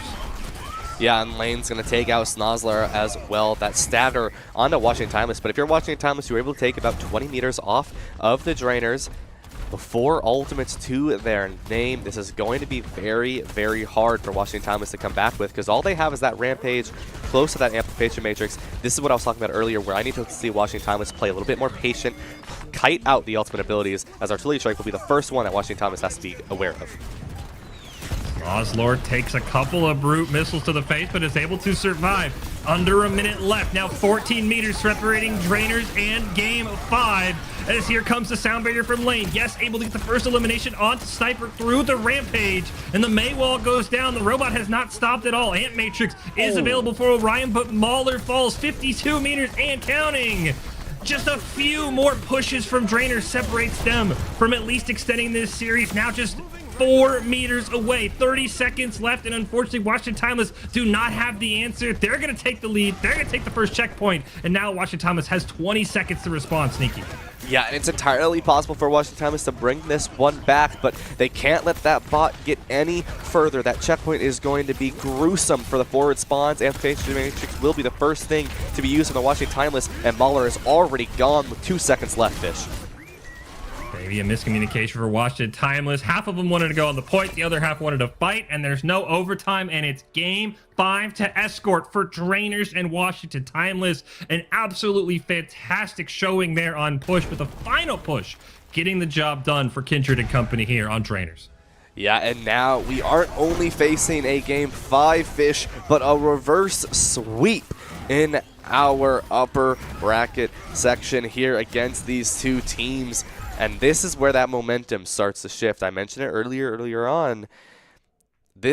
When you win push, it really is a snowball. That one was more of a back and forth, but now you've won 2. The momentum's in your favor. Your mentals are going to be a lot higher in the terms of morale. And now you go to Escort here, which, yes, Washington Timeless definitely going to be more favored towards them, especially as they do get map pick. But what are you going to do here if you are Drainers? Is you're confident, but you can't be too confident now because this is where things could get risky. And I mean, as you said, not only Washington Timeless may be favored because they get map choice, on our only other payload map on Hybrid, they absolutely dominated. It was a clean 3-0 as we take a look at the replays. But as you said, this feels like a different Drainers team. It feels like all the momentum has shifted in their favor. This push map, to be honest, Sneaky, in my opinion, it didn't feel as close as the final scoreboard said. It felt like Drainers controlled when the bot was pushed. Drainers controlled when the bot moved. I know it was a great push by Washington Timeless, but it never, to me, felt like Washington Timeless had control of the map. And I think that's something that they had to find because they had control so much on Numbani. They had control on Oasis, if you remember way back when on map number 1. They need to find a way to finally take Drainers out of the driver's seat. Yeah, and they were doing a really good job of that. Like, I entirely agree with you. It definitely was... It felt controlled by the Drainers, even when they weren't in control of the push bot. It's like the Drainers just wanted this to happen. They were okay with this to happen. And now with Timeless facing this back burner of a reverse sweep, you have to be careful because, yes, Timeless was doing such an incredible job originally, and they still really are, but Drainers, they came back strong after that Numbani game and said, all right, now it's time for us to switch up our playstyle, play fast, play aggressive, and get as far possible as we can. And that's what we've seen from Drainers so far. So the Washington Timeless need to make some changes, and they started to. They've started to on Flashpoint. They did a lot better here on push, but now you don't have that buffer zone of being up 2 maps. This is it.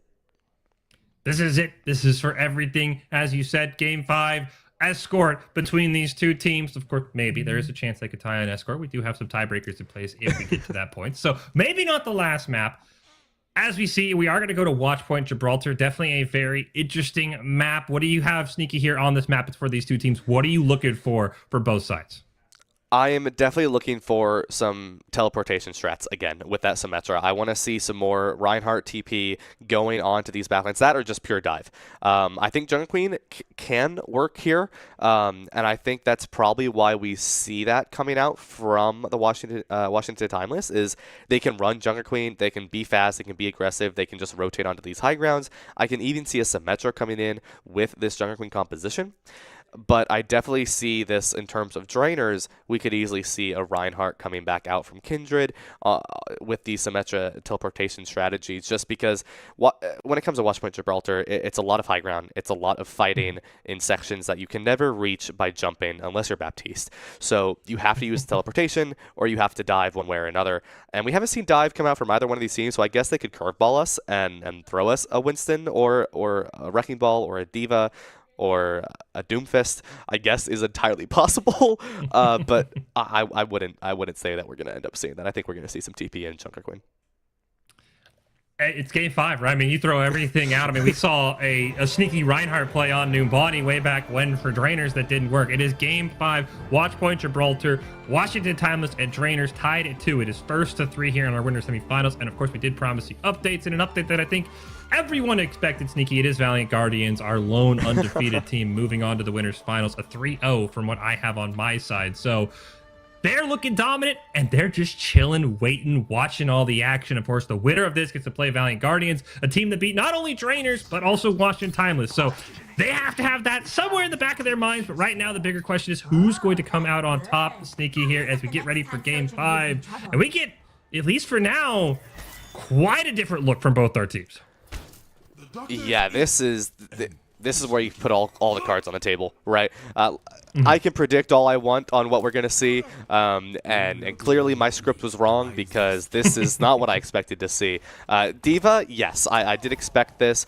The Genji and the Widowmaker, not so much. More of what Washington Timeless is running is what I expected to see. I assume Snozzler's going to jump up, look for a shot, won't be able to find anything, and probably end up switching.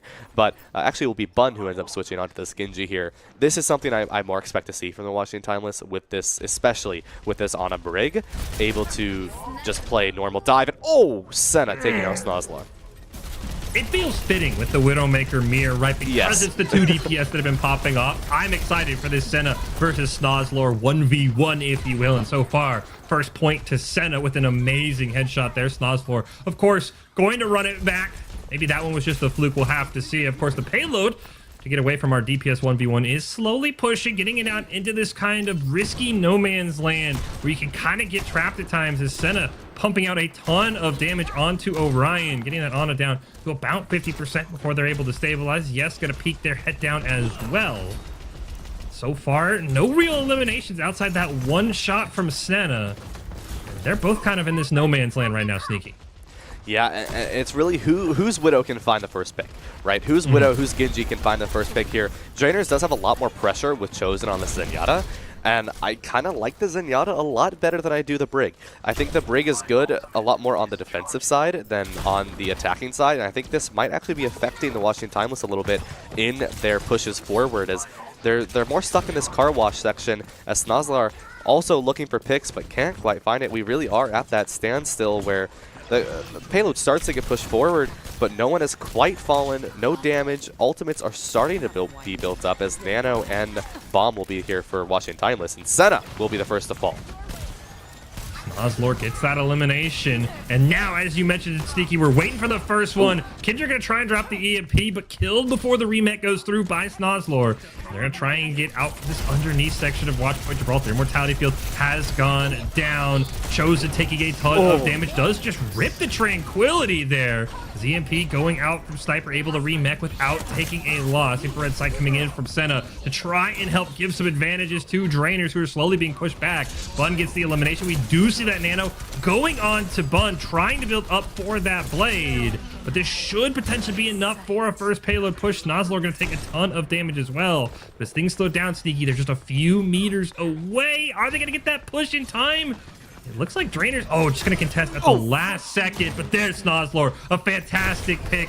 You saw the Matrix go down. Snozzler just simply does not care. A back-to-back headshots, and that should be enough for this first checkpoint. As you see, Sniper now going to push in, look for a couple more eliminations, and Drainers starting to look a little bit sketchy here on Watchpoint Gibraltar. They're going to lose this fight, and they're going to keep pushing this payload. We're watching Timeless.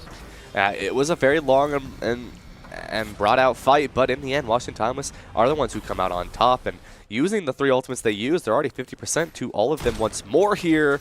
Snozzler are not quite going to be able to find Chosen. Senna switching over to this Sojourn instead of going for those headshots on the Snozzler, and this is going to put a lot of pressure on the Sniper on this D.Va, and as well as Bun on this Genji in a little bit. Here's to see with the Senna swap how long Snozzler will stay on the Widow.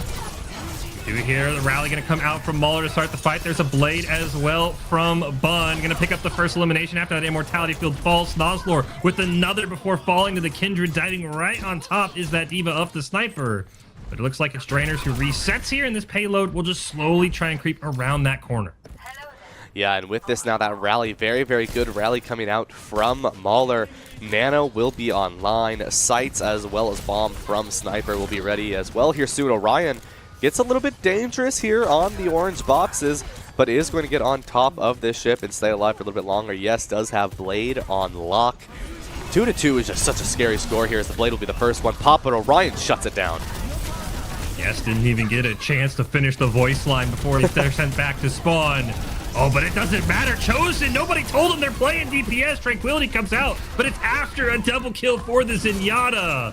Lane will fall to Sniper as this game remains very, very close. Sniper going to drop that EMP as Bun finds an elimination of their own. And it's Washington Timeless now just a few meters away from checkpoint number 2 on Watchpoint Gibraltar. Yes, trying to keep their team in it, but they fall almost immediately. Senna and company not able to stay alive as Bun and Sniper combine to take over the map. It had been the Snozzler show, but it's Bun who gets their team to checkpoint 2. Yeah, that was really well played coming out from the Washington Timeless. Even after we see Chosen able to find 2 with that Zenyatta, is now going to be switching over to this Iyari, and that is an interesting one. They were originally on that Kiriko, I believe, for the contest, and now going to be switching over to the Iyari here. And I'm interested to see where this is going to be going, because you're not really running that poke comp other than that Sojourn, right? You're still kind of on that dive, and Washington Timeless is going to be able to take advantage of this backline support coming out from Drainers and just really get on top of them with Bun and Sniper on this dive style, and then Snozlar will have a lot of freedom to shoot after Senna. Overclock is up for Senna. There would have been such an instrumental point of Drainers going for a potential reverse sweep here. So far, no eliminations. Just over 2 minutes on this third point on Watch Point. Gibraltar for Washington Timeless. There's the Nano Blade. Gonna come out for Bun. Chosen and Senna already both eliminated. The rest of the Drainers team pushing forward, maybe catching Bun a little bit overcommitted as the EMP and the remech from Kindred, massive, with the kill on to not only Bun, but also the mech of Sniper. And that went from Nano Blade to somehow a lost fight for Washington Timeless. Yeah, that was such a chaotic fight, really, coming out from both of these teams. The Nanoblade is the first thing that shows up, and then all of a sudden, Drainer's going to flip the map on the Washington Timeless, and that throws them so off guard. And now you have Bomb, you have Sights, you're going to have Rally, but Drainer's going to be comfortable here looking at close to 4 of their own ultimate abilities here. 1:30 for Washington Timeless. You're on that third point. Snozlar are going to be looking for this Genji, but can't quite find them. Neither can Senna, looking for this railgun shot as the Rally's first thing popped here, Fish. Captive Sun going to come out from Chosen. It was such a deadly ult in some of the Swiss play, and there it is with a kill onto Orion, but Snozlar able to answer back. EMP from Sniper going to come out in the 4v4. Or no one going to be eliminated. Just over 60 seconds left here. Washington Timeless trying to round this corner, trying to guarantee at worst a shot at overtime, but it's Senna once again within a huge elimination onto Snozlar. I think this might force Washington Timeless back for one more fight. Can they get the elimination on Sniper? They do demech Sniper, and will they get the kill onto Baby Diva? That is a massive time loss for Washington Timeless. Yeah, I mean, if you're Drainers, you just leave the Sniper here in this Baby Diva form, forcing them going to have to go back to spawn and then immediately switch back to this Diva. Luckily, no ult charge was really lost there, but that is going to be a little bit dangerous. Snozlar now going to be going on to this Ashe. Drainers still 4 ultimates here, final fight territory. Washington Timeless doesn't really have anything other than this Nano, but you're not close enough to Blade to be able to use that. So the best thing you really do here is, I don't know, go for a raid boss potentially here, Fish. You're in a really rough spot.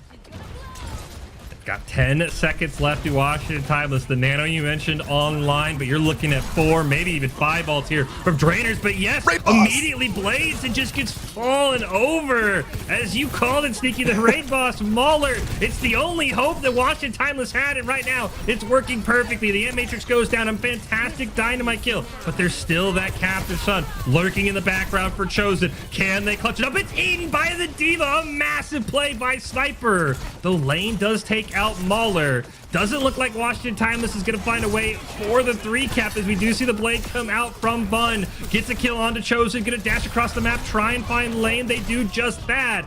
The Genji not able to hold on, but they got about 8 to 15 meters in that final push. And that might be the difference, but I'm sure they would have loved that 3-cap because now Drainers can win it in regulation. Yeah, they can. And I'm not going to lie to you there, Fish.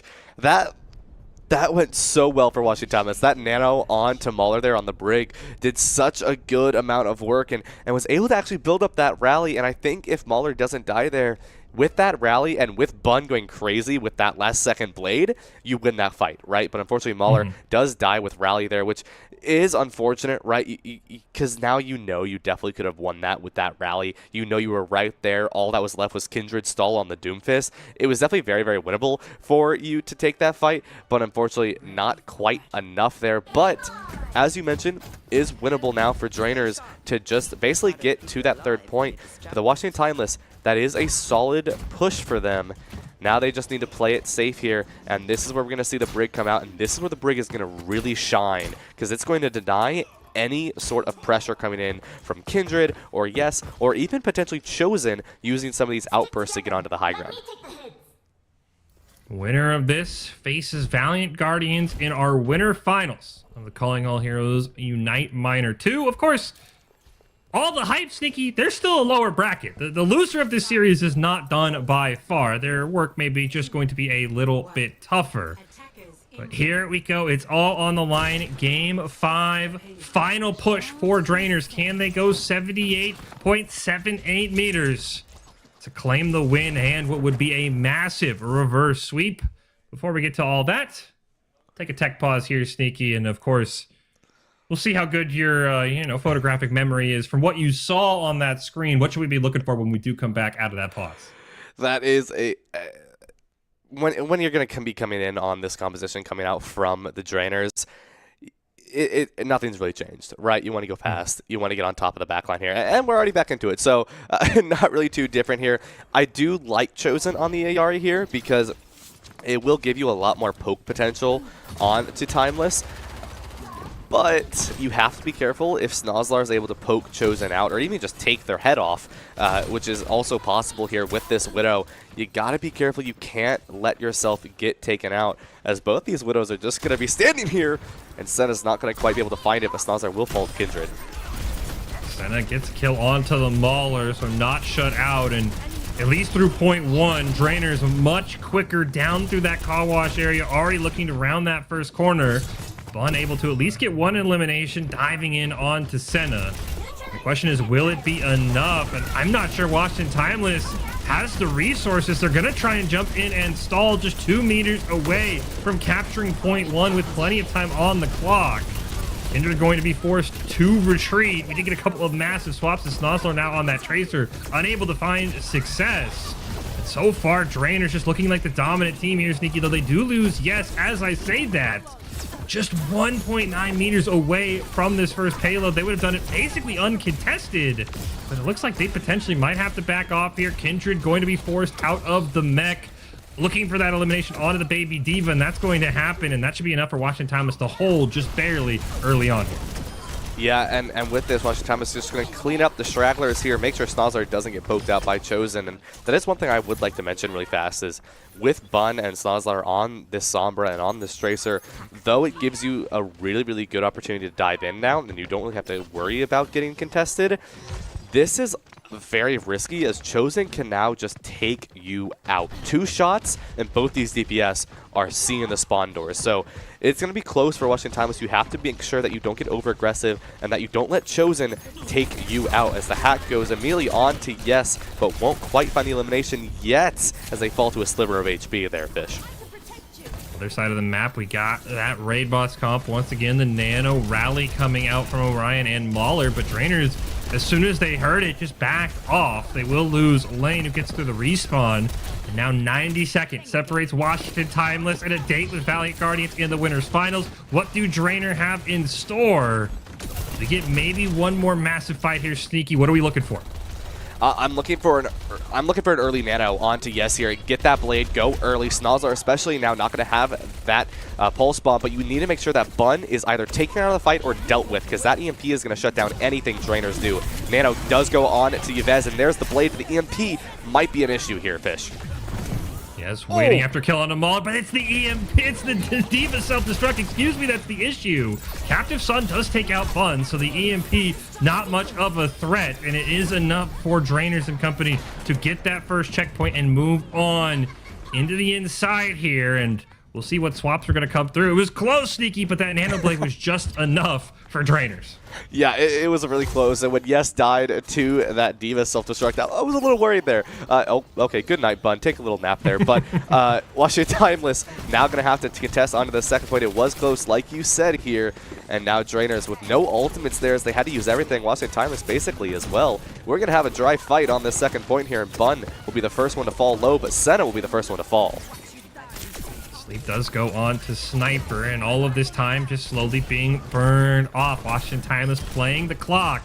They get an elimination onto Yes as well. Looking for a dive here onto Lane potentially, and Sniper will pick that one up, and it's a reset here for Drainers. But as you kind of mentioned, Sneaky, we're just looking for alt charge at this point. We weren't really looking for much more than just some percentages.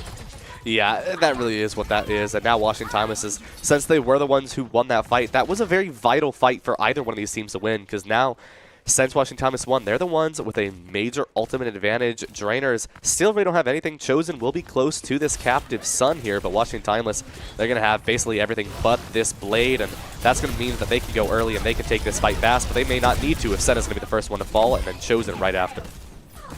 Osler talked so much about them. They were so loud on Numbani with multiple pop-offs, and they get 3 in that fight. Well, Ryan picking up 1 as well, and it's a reset. I think maybe the most crucial thing sneaking, no ults used by Washington Timeless. Yes. Yeah, Washington Thomas, no ultimates used whatsoever there, and now they're going to have basically everything. Blade will almost be built. Drainers will now have this Nano and this Captive Sun, but with everything else Washington Timeless has, and you have a minute and a half left, 1 elimination for Timeless, and it's over, but Snozler will be the first to fall. Rally comes out from Mauler in response to Snozler falling, and Mauler snipe up pick up 2. It's a 3v3 for both these teams, but it's both supports down for Drainer, so it's self-sustain if you can for the side of Drainer. Kindred dropping low, the support's back online. Can they get back into the fight in time? It's going to be the question. 60 seconds left in these winter semifinals. Separating one of these teams in a date with Valiant Guardians is, yes, going to be forced to reset. And now with Kindred D-Mech, that's just more time lost for Drainers. Yeah, more time lost, but Drainers does have every ultimate here, and Washington Timeless, they know that, which is why they're trying to find these staggers and making it as difficult as possible for Drainers, because that is 5 check marks on the board there. That's how many it takes to get a bingo across the board, and Drainers has all of them. Washington Timeless only at 3 at the moment, which means Washington Timeless needs to go fast, maybe go for the bomb and try to get something out early, then go for a Nano Blade, try to maybe get out that Captive Sun or that Nano early, just so you can find a way to take this fight, because Drainers are definitely in the lead here, as Nano Blade's the first thing to come out. Nanoblade gets a pick on to Orion. Now 10 seconds left. It's yes with a double onto both supports. Captive Sun going to come out here as well from Chosen. Diva Bomb from Sniper just trying to buy space. Now into overtime we head. Drainers has got to cap this point to keep their chances of a winner's final spot alive. Blade going to come out from Bun and not find anything. And Washington Timeless should be back alive to contest this point, and they are.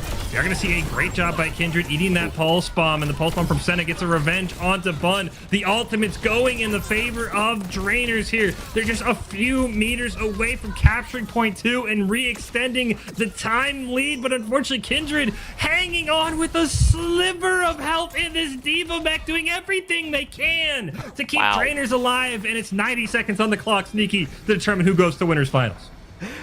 That's the second fight now that we've seen the Drainers somehow manage to pull it out and find that victory. Washington Timeless was so incredibly close. That's why I wanted to see something used from Washington Timeless a little bit early. Maybe not all 3. I like the hold of the ultimates they were holding, but just something a little bit earlier to stall out the Drainers, or maybe take an elimination or use an extra ultimate coming out from the Drainers. That didn't happen. Washington Timeless ended up using those last few ultimates in that contest, which was close, but that's why you wanted to use at least one a little bit earlier here. Snozlar will have this Pulse Bomb now, and is going to look for someone early. Bun falls a little low, but Pulse Bomb will not quite be able to find lane. 45 seconds left. As you mentioned, the only ult we had, the Pulse Bomb, already been used in a retreat from Washington Timeless. They have space to give. That 78.78, that golden parking spot you're going to see as we round the corner, that is Drainer's target with 30 seconds on the clock. A nice double ante, but Orion's able to survive, yes, at 50%. Anteed and taken out by Mauler, a massive loss for Drainers, and it looks like they're going to try and retreat, but Washington Timeless does not want to allow a reset here. They want to make this the final fight. Sniper going to drop that Diva Bomb. It's Snozler with an elimination onto Chosen. Kindred going to be forced out of the mech as well, and it looks like Drainers, they've come so far, but they're simply running out of resources as Kindred goes down. The Nano's going to go out onto Senna. Just something, a hope, a whim, a prayer. What does Drainers have left? And the answer appears to be nothing, as Lane isn't going to make it back in time, and Washington Timeless somehow, some way, avoid the reverse sweep, and they've got a date with Valiant Guardians in the winners final. They do, and not only that, but that was an upset right there. The Washington Timeless taking out one of their challenges, one of the challenges that they were facing going into this playoff bracket here, as Drainers was one of the teams that beat them. Now they got to do it again, but they've got to do it to the still undefeated Valiant Guardians. But one thing I do want to mention about Washington Timeless there is how they played that final fight, how they were able to just say, okay, cool, we know that we are in final fight territory, but we're not going to give you any space, right? And immediately Washington Timeless just went in. Yes, they lost a member, but it was the pressure they kept on to the Drainers. They just went pure down to the spawn doors of the Drainers on that final fight, which caused them to have to go fast to get to that checkpoint, up the hill, onto the high ground in a sense, and they weren't quite able to do it. And Washington Timeless played that extremely, extremely well, able to take down the Drainers, able to take down one of those members, 3-2, stopping the reverse sweep, like you said, Fish. And now they've got a date in the winners finals against the Valiant Guardians. Exactly. Congratulations. Now you go against a team that didn't lose last weekend, hasn't dropped a map so far today, a 2-0 and a 3-0 in quarterfinals and semifinals. The road does not get easier if you're Washington Timeless. But you get just the relief, of course, not being reverse swept, as you said. And maybe, again, I don't know how it'll match up against Valiant Guardians, but the one thing to keep in mind, if you're a Washington Timeless fan, if you're someone who's saying, how does this upset happen? We're playing 2 payload maps, and it clearly looked like, especially on this map, payload is where Washington Timeless is better than at least Drainers. Will that apply to Valiant Guardians? I don't know, but that's maybe your one saving grace, is if we can get to Escort, if you could force a map 5 against Valiant Guardians, if you are Washington Timeless, feels like they might have an advantage. We take a look at these game-winning replays from our final Game 5 of this winter semifinals. Yeah, and if you are Timeless, right, if you are Washington Timeless and you are better than the Valiant Guardians on these Escorts, on these hybrid style of maps, then one, you're probably taking a deep breath right now, right, after almost getting reverse swept and now saying, whew, we're okay. It's okay. Now let's go beat the undefeated team. You've done that, right? But if you are able to take the Flashpoint or take control and you are still the better team on these payload types of maps, then you're going to be really confident going into this. I mean, you're already really confident, right? I mean, you took out one of your opponents. Drainers where I only lost 1 map, and it was the Valiant Guardians. So definitely that, as I mentioned earlier, that mitochondria of this tournament. But Washington Timeless definitely feeling good about themselves right now. But if you are a Drainers fan, they're not out yet. They are going up against, I believe, Shikikami in the lower quarterfinals at the moment. Yeah, Shikikami versus Drainers, as you said. Strix Blood waiting the winner of Fable and Vancouver Titan Blue, which from our knowledge is also on map 5 as well. But as you said, Washington Timeless, you get a sigh of relief. Now you get to see how long of a break you get, of course, because remember, Valiant Guardians, they've just been chilling. They're 3-0, Strix Blood. They look like the top team of this tournament. But I will say the one thing for Washington Timeless that is a massive difference, as you mentioned, Drainers goes down to the losers quarterfinals after this. If Washington Timeless is not able to beat Valiant Guardians, they're already in losers finals. They've guaranteed a top 4 finish at worst in this tournament. I'm not trying to be the, oh, you're not going to win, I apologize, but that's just such a massive win already. You're already, I believe, in the money as well as part of that $5,000 prize pool if you get top 4. So there's a lot of good things that I think Washington Timeless after this game is going to look and say, all right, we've got a tough challenge, but we've already gotten so much further and just locked in a top 4 spot, massive points as we talked about, massive prize money. So I'm excited to see this next game because I think we're really just waiting for the answer, will Valiant Guardians ever bleed? Because at this point, it seems like the answer is no. But maybe Washington Timeless, in that break from last weekend's Swiss to this weekend, has unlocked something because this feels like a very, very strong team who can play with anybody. Yeah, and like you said, Valiant Guardians have just been chilling. They've been waiting for this matchup, which means they've also been watching the Washington Timeless, and that is going to be a big one for the Washington Timeless to think about for their quick little break here before going into the Valiant Guardians matches. All right, we know that our opponents know that what we run. Now, granted, Washington Timeless definitely threw some curveballs in the match today, but how much is that going to affect you going into the match later on? I think if you're Washington Timeless, I think we've got to just say we got to go best comp. It doesn't matter if Valiant Guardian scouted us. I mean, I know these teams even played last weekend as well. So was there some mind games last weekend where you were holding something back? It's hard to say, but I think you just go full force. I'm curious to see. We even talked about this in the pre-show, right? We're still on that Orisa patch. We expected to see a lot of Orisa. Orisa made, I think a token appearance on Numbani for Drainers, and that was it. There was not much. I mean, we saw more Doomfist as a stalling tactic than Orisa, which I don't think we expected to say coming into this tournament. So I'm very curious if that maybe throws Valiant Guardians for a loop, but I really like this Washington Timeless team, and I will say, I think my favorite part, Sneaky, is they have two tanks who have just been able to swap in and out effortlessly. Sawhill and Sniper, there didn't seem like you lost a beat when you went from tank to tank. It seems like maybe map dependent because it clearly seems like there's an overlap in hero pool. I really do like how Washington Timeless has that flexibility that not every team has in this tournament. And maybe it'll help them against Valiant Guardians, but I really do like that. What about you, though, as we wait to see where we go next? What are your thoughts on this series, this winter semifinals, going to Washington Timeless 3-2? I think Washington Timeless, first off, really, really good play overall. But going into the next matchup, I think they need to worry about just starting fresh, right? You're 0-0. You're going off on saying, I'm good. I'm okay. We've won.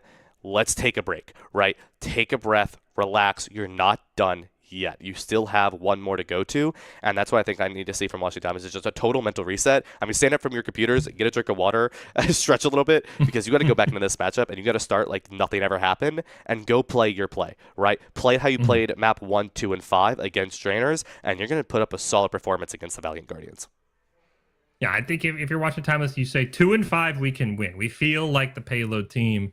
What can we do on 1, 3, and 4? We will have to see. Again, we've still got action all over the place. There's a lower bracket. Drainers is not done yet. They're taking on Shigakami. Everybody is still alive for the most part here in our Calling All Heroes Unite Minor 2. We're going to take a break. When we come back, we've got winners finals around the corner. Valiant Guardians and Washington Timeless coming up next right here on Calling All Heroes.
Welcome back to Calling All Heroes Unite Minor 2. Sneaky Fish, we've done enough to break down this series, Sneaky. Why don't we have someone join us who is actually in the action? Mauler from Washington Timeless is joining us. Mauler, I want to be the first one, probably outside your team, to congratulate you on a hard-fought victory.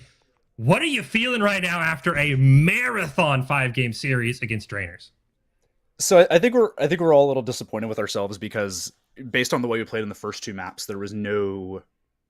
This is going to sound really mean, but there was no reason they should have gotten that close to reverse sweeping as they did.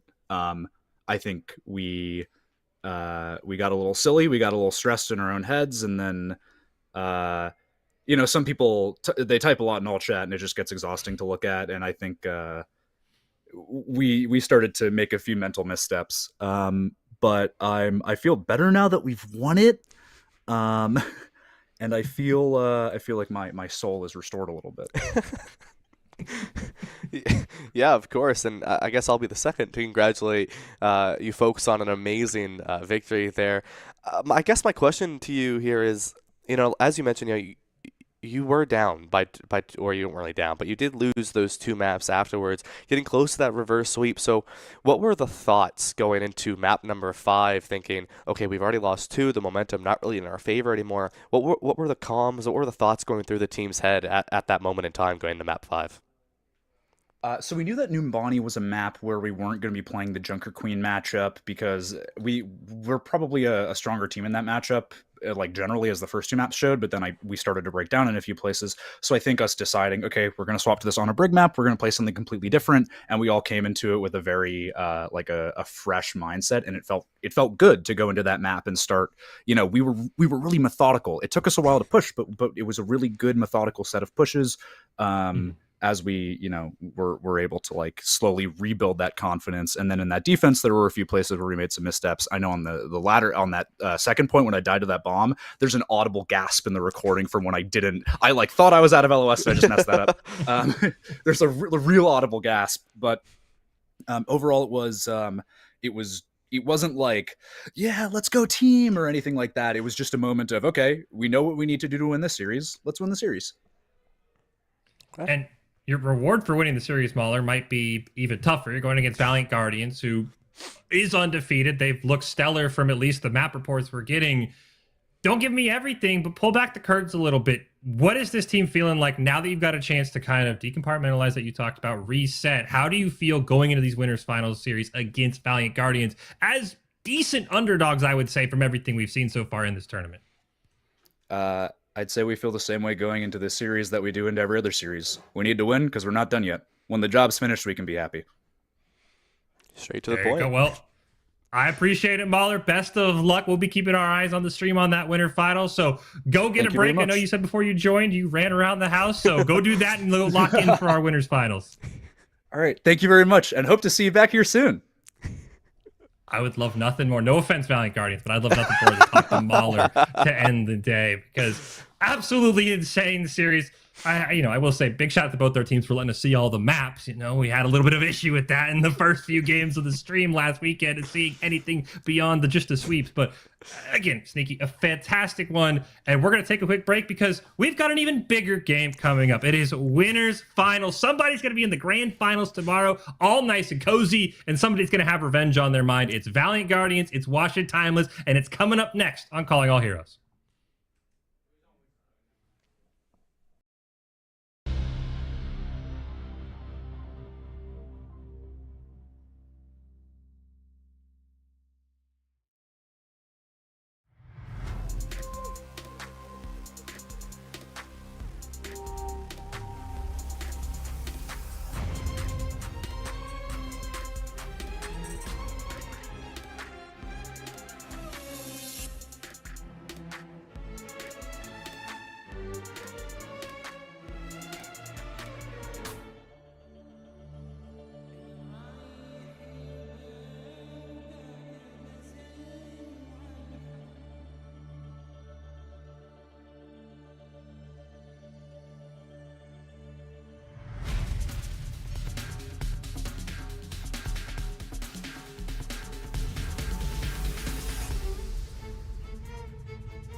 Welcome back to Calling All Heroes Unite Miner 2. Sneaky alongside Fish getting ready for our final match of the day. Of course, we've got more maps tomorrow, including our grand finals. You don't want to miss Sneaky, but it is winners finals time.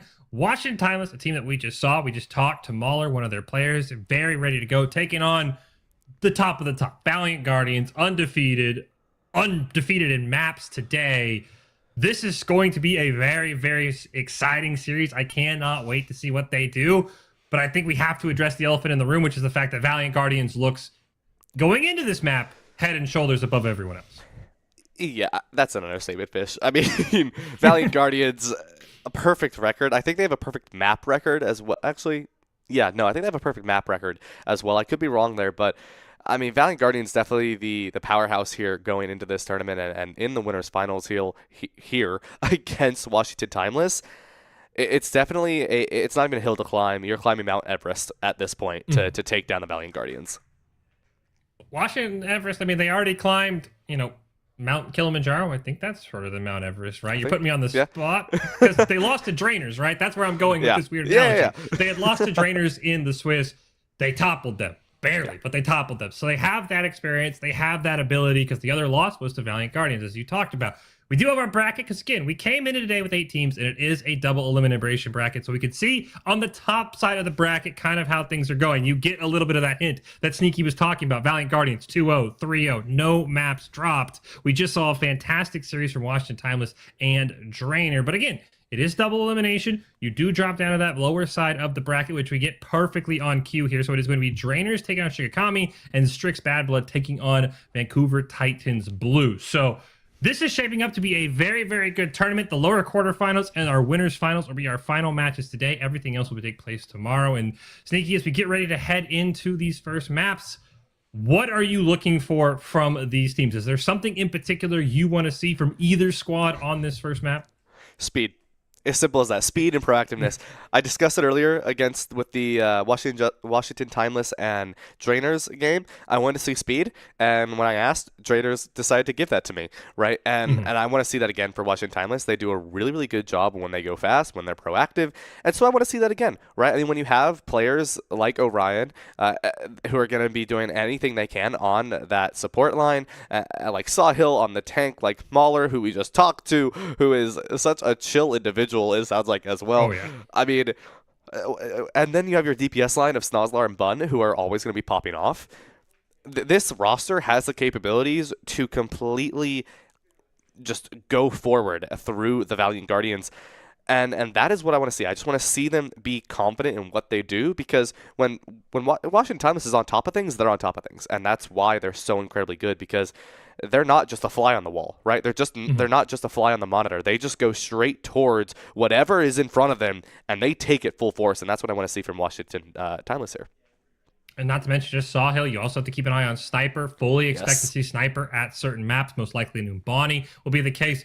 But we've got to, again, you talk about being on top of things. Let's talk about the team that's been on top of things since we started this last week. Let's take a look at Valiant Guardians. HK, X10, maybe a little bit of my bias with moving Fish 7. Of course, always great to see another Fish succeed. Haley and Aramori as well. This team has withstood every test. As you said, Sneaky, they have not lost a map, not just today, but Saturday of last weekend, Sunday of last weekend. I mean, they're going for the cleanest of all clean sweeps if they're able to pull it off. We start on Oasis. Again, these teams met in the Swiss earlier last weekend.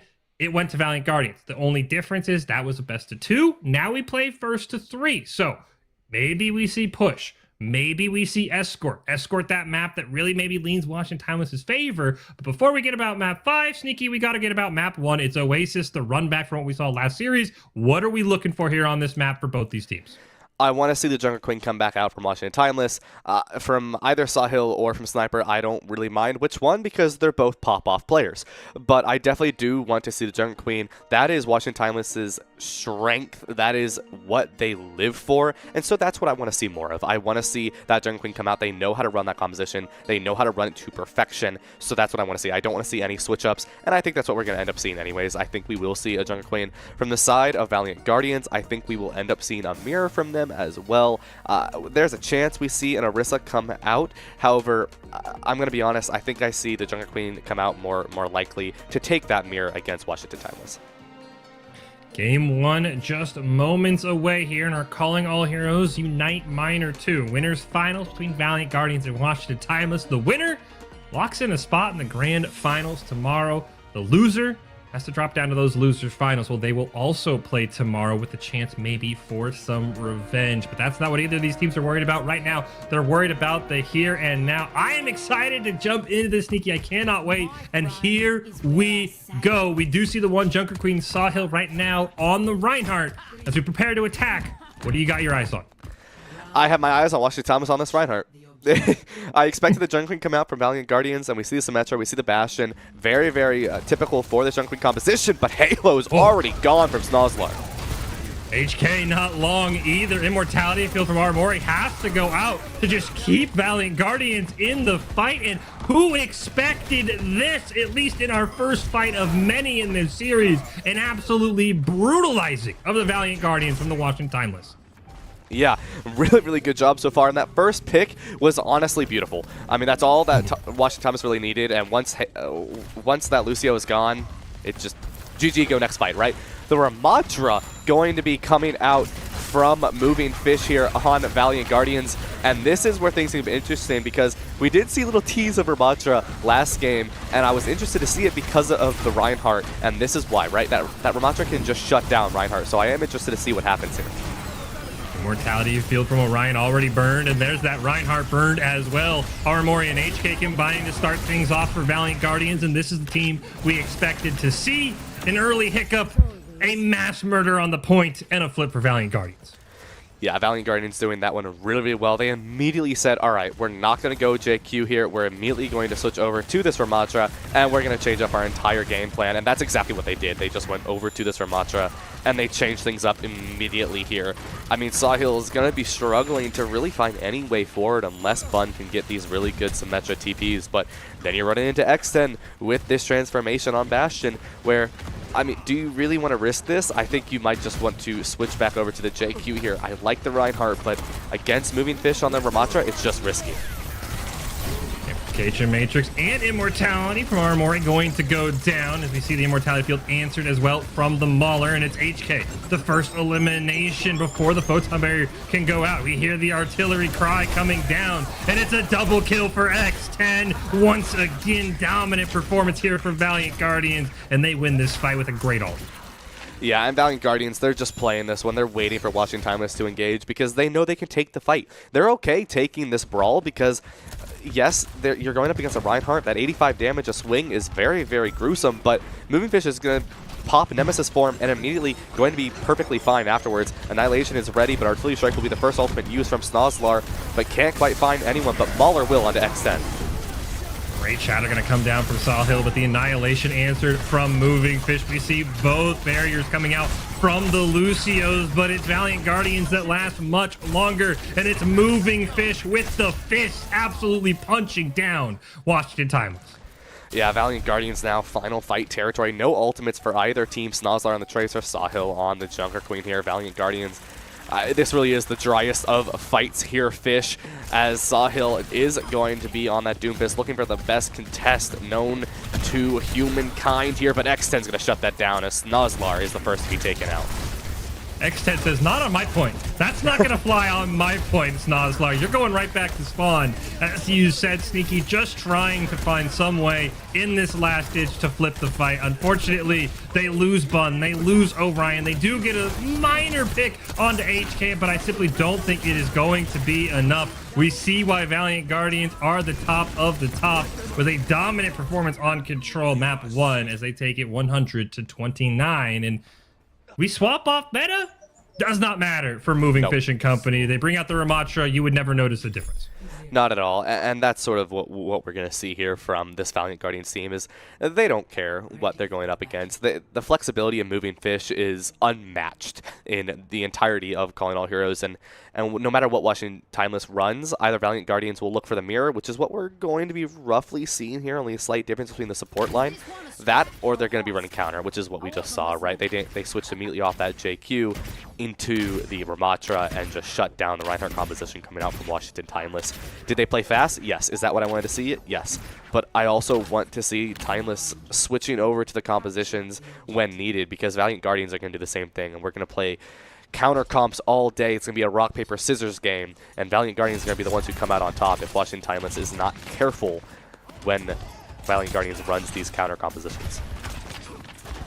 Who comes out on top on map 2? It was an early win on map 1 for Washington Timeless, and then they could not taste the sweet, sweet thing of even a team fight win once again. We'll see what happens now. Immortality Field for Orion going to be burned, and you can just see the health bars. Sawhill and Bun both just hovering in that 20% range. Valiant Guardians barely a scratch across the side. The support's doing such a great job keeping everybody alive. As the point unlocked, it does go Valiant Guardians' way, though there has not been an elimination yet. Immortality Field forced out from Orion, the first major cooldown, and HK going to take it out. Already up above 12% is Valiant Guardians. HK dropping low. Sawhill trying to stay alive, but it's Orion, the first elimination for X10 on this Ash. Bob already available for Ash, as X10 will get taken out, but that's the lone elimination that Washington Timeless get. Yeah, now Valiant Guardians are going to be looking at almost every single ultimate here except for HK's Blade here on the side of Washington Timeless. However, they are not really going to have anything except for that sound barrier. That's going to be the closest you really have. And Valiant Guardians, they're going to ult first here. I can see a Kitsune Rush coming out early into a Rampage, or even just something as simple as a Bob into Washington Timeless and just shutting them down. Kitsune Rush will be the first thing to use here, Fish. HK follows that Kitsune Rush up with an elimination onto Sawhill. X10 going to get in on the fun as well. And it's right back to spawn. Go Washington Timeless. And maybe the best part about that, Sneaky, only one ult. No overkill for Valiant Guardians. Yeah, and you don't need to, right? As long as you just scare Washington Timeless off, even if you take one pick, which is what X10's there for, then you win the fight, right? And Valiant Guardians now, I can see a Rampage or a Bob early for them on this side. And Halo going to be sitting here with this Blade, and that's going to be the scariest part, as HK will have the Blade, and the Bob is the first thing used once more.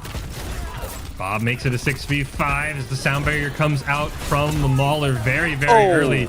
Ooh, moving fish moves right into a wall with that Rampage. But really, nothing lost for Valiant Guardians. Washington Timeless still can't even round the corner. Snozzlock gonna pop that overdrive, try and get an elimination, but it's HK with the Blade doing the work. Though Bun actually able to win that kind of Genji 1v1 off. Unfortunately for Washington Timeless, even with those minor eliminations, they're not even able to get a pinky toe on the point until 99%.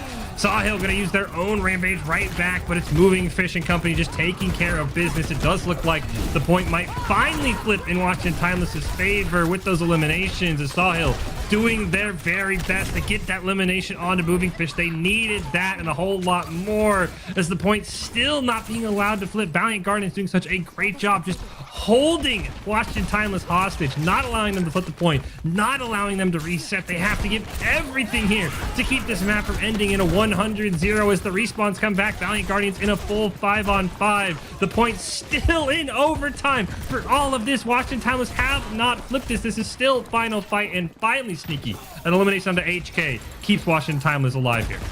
It keeps them alive, but then immediately Bun will fall, and now Washington Timeless are going to be down one member. The Kitsune Rush is the first thing that comes out, and Valiant Guardians are just going to press W on this one. That might be all Valiant Guardians needed. X10 with a pair of eliminations. 20% is what Washington Timeless should be able to get up to, maybe a little bit more as it flips, but do they have a final toe tap? You see the dash in from Bun, but unfortunately did not land quick enough. Valiant Guardians, a quick win on Control, a 2-0 like they've done almost all of this entire tournament. We did get a correction. Big shout out to everyone behind the scenes on us, Sneaky. They actually have lost one map this entire tournament as Valiant Guardians to Drainers in the Swiss. So maybe they wanted the revenge on Drainers, and that's why they're so mad and absolutely dominating. Yeah, that makes a lot more sense, but yeah, because now it's the vengeance of just saying, all right, no, we need to make this one clean, and I was a little worried at first, right, when I saw that the Washington Timeless used every ultimate there to try to get onto point there, and the Guardians kept going, they kept going, and this was genius from them. They were like, all right, they used every single ultimate. Now we go in, we build our own, and if we get a pick, then we just press W and we go in and we take the fight, and that's what happened, right? They quite literally did that. They waited for all their ultimates to start getting built up, and I think maybe the closest was Halo on beat, roughly 90-ish% there. But once the Genji fell down for the side of Washington Timeless, they just walked forward, and Valiant Guardians was able to get a nice 2-0 sweep. Washington Timeless only able to get about 45% in both rounds total. Valiant Guardians, this is why they are that scary team on top right now. And I think the other thing that really was different from our last series with Drainers and Washington Timeless is it felt like in that series, every time someone lost a member, it would just kind of be like, all right, we're going to pull back. We're going to reset. Yep. Valiant Guardians, they lost a member in that kind of push that you were talking about. I don't know if Washington Timeless expected a reset, but then they immediately flip them on them, got that one pick you mentioned, and then just ran them down and flipped the point. There is not this sort of lull you to sleep that Drainers had working really well in that last match. It is Valiant Guardians. You give them an inch, they're going to take a mile. And that's exactly what they did. And, I mean, you brought the Ramatra out. I mean, Orisa has, unfortunately, as Nerdy is so cutely coined, in my opinion, the battle cattle has just died at this point. We're eating steak for dinner because there are no battle cattle anywhere to be seen. And it's just been so great by Valiant Guardians to say, we don't need to go meta. We're going to bring out Ramatra, and we're going to absolutely dominate you as we take a look at these replays. Yeah, and that's all the Valiant Guardian really decided to do, is they said, okay, that's okay. We'll play into your composition, and you won't be happy about it. And I'm sure Washington Timeless weren't really happy about the Ramatra. And then this is where things get a little scary for Washington Timeless in terms of mental, right?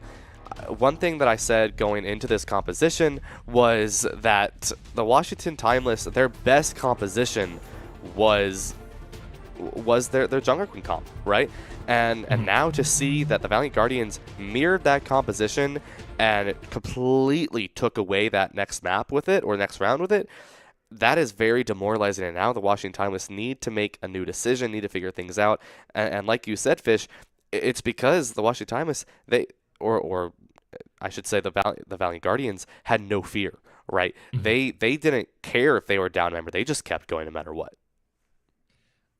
I'm very confident I can predict the future. I think we're going to Numbani. I would be very shocked, especially look at that. It's almost like I foresaw it, because not only because it's the only hybrid map we've seen, I think, across the stream these last 2 weekends, it's also the fact that Washington Timeless in that last series against Drainer, while we heard from the Mauler that team felt they should have 3-0'd that, Numbani was kind of that map where we look back and say that was the only one that wasn't ever really close. It was so one-sided for Washington Timeless. They had to pick this map, but now my concern becomes, Sneaky, what happens if they don't win this? What happens if they don't win Numbani? Because that will tell me all I need to know is Valiant Guardians are the team for a reason. I am really excited because this, again, not to count on Washington Timeless, this feels like winners finals right here. If they can't win on Numbani, I just don't see how they can win on a control map or on push. Yeah, and like you said, that really is the question here is, if Washington Timeless can't win this payload-based map, what do you do, right? Because definitely we've seen that if there is a weakness to Washington Timeless, it is the control-based maps. It is those point-based maps. And if you lose this Numbani map, that means you have to win Flashpoint, where you're not even just trying to get up to 3 points. You're trying to get 5, right? And that is so incredibly just scary, and that thought that's going to be there now is we have to win Numbani. And what do you do here is the question, and the answer is you need to come up with something very different, unorthodox even, right? I wouldn't mind seeing the D.Va come back out like we saw on the Gibraltar, because it's possible, right? Throw an Echo in there, put an Ashe in there, right? And you can make this composition work, because Valiant Guardians, they will mirror your composition and they will win with it, so you need to come up with something better. There's the one bonus we talked about for Washington Timeless. Fully expect Sniper to come in. Numbani has been their map. They played it last weekend. They played it this weekend. Maybe that's sort of the reset that Washington Timeless needs. I mean, we heard from Mauler in the interview before this series started. This team did a great job resetting mentals, kind of realizing in that Drainer series, we're letting things get away from us. Let's kind of take a step back. Let's refocus. And they did exactly that in Game 5. If there's a team to find a way to maybe get something to prove that Valiant Guardians can metaphorically bleed tonight, I think Washington Timeless, this is the shot. This is the map that they need to prove it on. Can they get it done on Numbani? That is the question. It is winners finals of our Calling All Heroes Unite Minor 2. We've got Valiant Guardians, we've got Washington Timeless, Fish and Sneaky here, and we've got Numbani right around the corner on deck. And there's a Diva, Sneaky. I just don't know if it's the team that you were looking for to bring out the Diva. It really wasn't. I wanted to see Washington Timeless come out with this Diva here, but never mind. I guess Diva is just not an option. Doomfist, on the other hand, will be the option for Valiant Guardians, and this comp is going to be poke dive galore coming out from Valiant Guardians, and this is going to be scary to see because Washington Timeless, they want to take Brawl, they want to get on top of you, they want to put those axe swings down, they want to find a way to just take you out. And now what we see is the Valiant Guardians saying, we're going to play poke, and then our dive is going to be Moving Fish and H-Key on this Genji and Doomfist. And this could go really, really badly for Washington Timeless if they aren't careful, especially for Orion. First fight, Sneaky, what are we looking for? Ideally, I'm looking for a fast push from Washington Timeless to get behind, and that's exactly what we're going to see. Snozlar going for the TP, and now just stabilize. I want to see a stabilize. If the Valiant Guardians get aggressive, you punish them for it. Wait for that next TP and go in, and Exton's going to make that difficult with Bun falling first, though. Saw Moving Fish go in. HK is incredibly low and does get taken out. That will make it a 4v4 with both Genjis sent back to spawn. Trying to use that teleporter to hop back and forth on the high ground like we saw in the last series against Drainer. Not going to be as successful this time against Valiant Guardians. X10 is forced off the high ground very, very low. Not a lot of healing available for that Ashe. Bun looking to rejoin the fight and does get a great pick onto Halo. X10 as well. Just never was able to get back to full life. And Valiant Guardians and Moving Fish now dropping incredibly low. This should be at least a tick for Washington Timeless here. We'll see if there's even a re-engage for Valiant Guardians. Yeah, I think it might be now that Mauler has fallen to Moving Fish here, and this is that composition where that Symmetra needs to worry about the stabilization of the team, and Washington Timeless is going to be close, but haven't quite found it here, Fish. They're not going to be able to get in time to stop the payload, though they will send Bun and Snozlor back to spawn, but just a few moments too late to get the clean sweep. They do basically reset them, but big time extension for Washington Timeless. That's what they needed. They needed to not get stuck trying to get this payload. Yeah, they really don't. They need to go fast. They need to continue this. And I'm going to sound like a broken record with the amount of times I say that, but that quite frankly is what's winning Washington Timeless is the fact that they're going with these TPs, getting in fast, stabilizing, then going forward. Exon's going to get really aggressive, though, with that Nano, trying to build that blade, but Sniper will take them down with an axe swing. Washington Timeless has done a really great job. Every time Valiant Guardians wants to get a bit cheeky, wants to get maybe a little over-aggressive, they're able to counter it. Moving Fish with that ultimate going to jump right in, but taken out immediately by Snozlor Company. We see Maul and Sniper pick up a pair of eliminations as well. Finally start moving that payload. And every time Valiant Guardians has gut checked Washington Timeless, Sneaky, I will say Washington Timeless has responded and said, you're not going to get away with something like that. Yeah, and this is what we expected to see from Washington Timeless, right? This is their strength. This is their map pick. It was this or Paradiso. So they definitely know what they're doing, right? Washington Timeless knows how to play this map, and this is a solid time bank that they have so far, right? I mean, that's 352. We're really, really good spot here, and Valiant Guardians was actually forced to switch over to this JQ mirror. So now Washington Timeless will need to be careful, as this is an exact mirror except Orion on the Baptiste and Aramori on this Kiriko. Well, barely missed the full bingo board for Washington Timeless as the M-Matrix comes down just before everyone else's ult comes online.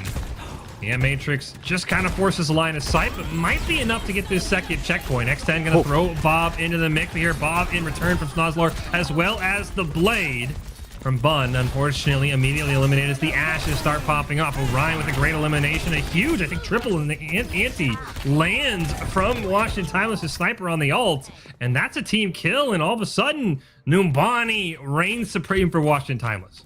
Yeah, and this is almost identical to how we saw Washington Timeless go up against Drainers earlier today, Fish. And no ultimates for Washington Timeless, so you may just go into this fight early, try to force out that Blade, maybe even force out a support ability if they build it fast enough on the side of Valiant Guardians. Just try to force something out, build up your own. This is a vital fight for you to just put some damage in and just get some ultimates out in return, as Blade will be used from HK. HK going to start with one. Bun answers back as the Genjis go wild, but it's HK picks up one, and as you mentioned with that 4-minute time bank, Washington Timeless can simply just afford to reset, not worry about too much, and Those ults, they're pretty far away for Washington Timeless, Sneaky. Yeah, Washington Timeless is in a really rough spot since they used every ultimate at the same exact time. They were all at about 1%. Valiant Guardians probably going to start early with a Kitsune Rush here. And there it is, coming out from Valiant Guardians. And you can see immediately Washington Timeless forced to just back away. Immortality Field immediately taken out. And that's that dry fight tech that Washington Timeless needs to employ, though. Get an ult. Reset, don't give away too much ult percentage yourself. Now we'll see if they look for the re-engage. They do have that Ant Matrix from Orion available. They're going into a barrier from Halo. They're going to have to do quite a lot of damage if they want to try and get around this corner on point 3. So far, no one lost yet, and you're coming up on a Rampage and Bob for Valiant Guardians. There's that sound barrier coming out from Halo. And it looks like Washington Timeless just simply want to try and retreat. Not able to get much Immortality Field. Not enough to save Mauler or Snozlar for that matter. And both ults out of the way, but 2 more back in the fold for Valiant Guardians.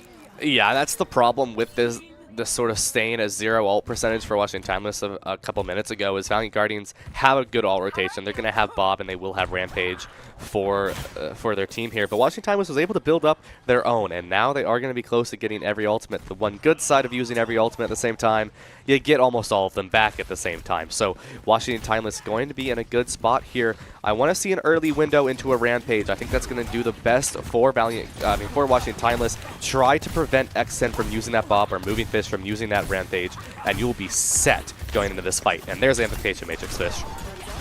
Halo and Armori drop very low. Sniper doesn't even need to use the Rampage to get the first pick.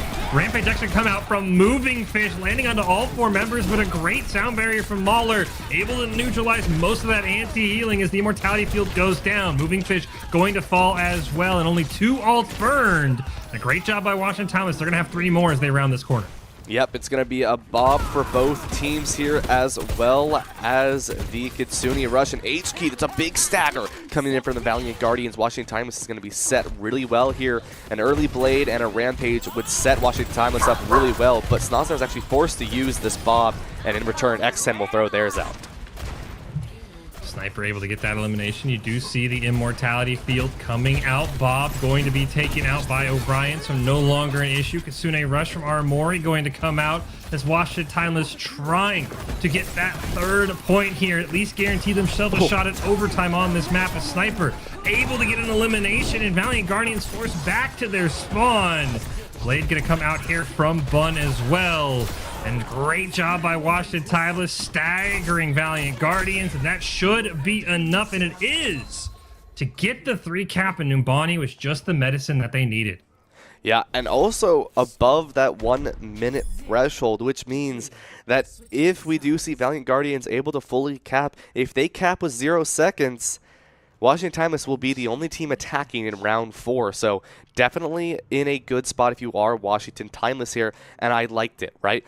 It was a really rough sacrifice, wasting about 2.5 minutes with those ultimates, and then risking giving the ultimate rotation to Valiant Guardians. However, the Washington Timeless did a really good job at it. They ulted that Amplification Matrix early, and that really set them up for the next fight. They were able to get a lot of good pressure going into that, and then they were able to just take the pick slowly off, and I was really, really happy to see that.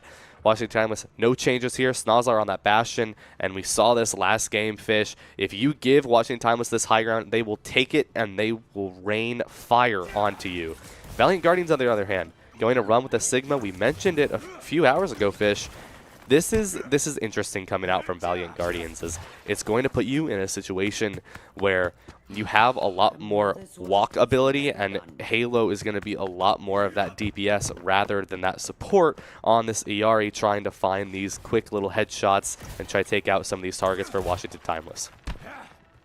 And I think, as you said, I mean, obviously, anytime a teleporter goes down, it's top priority. But Washington Timeless in that last series, as you mentioned, against Draenor, use the high ground, teleport back and forth, just creating space.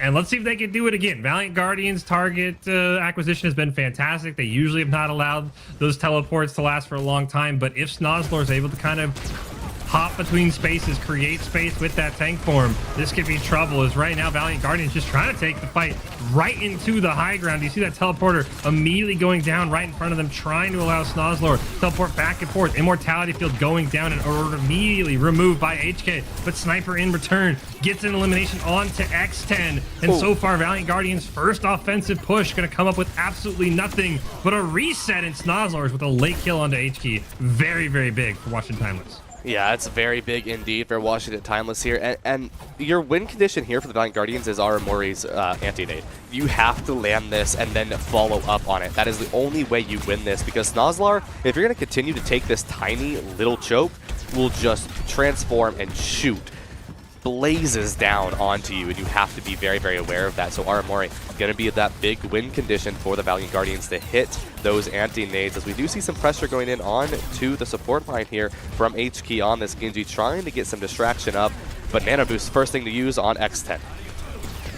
Trying to build that artillery. We've seen so many great artillery picks, and X10 gets an elimination as Aramori's Nano that really makes an early impact for Valiant Guardians. But as I say that, they lose both HK and Halo. So it's a 3v3 with Orion going down. Mauler sitting on that barrier, dropping very low, but able to stay alive. X10 trying to spray down shots from the high ground, and there's only 2 minutes left, and no progress has been made for Valiant Guardians as the kills continue to trade back and forth, and that'll favor the defending team every time, as we do see the grab going to come out from Moving Fish, but there's really no one left on the team. This is just trying to stall out and hope for the reinforcements to come, and they're able to get back, but they're not able to make forward progress. So unfortunately, Orion does lose the immortality field, does get taken out in return. X10 sitting on that artillery. Finally, progress on the point with 1:45 on the clock, much longer than it took the Washington Timeless.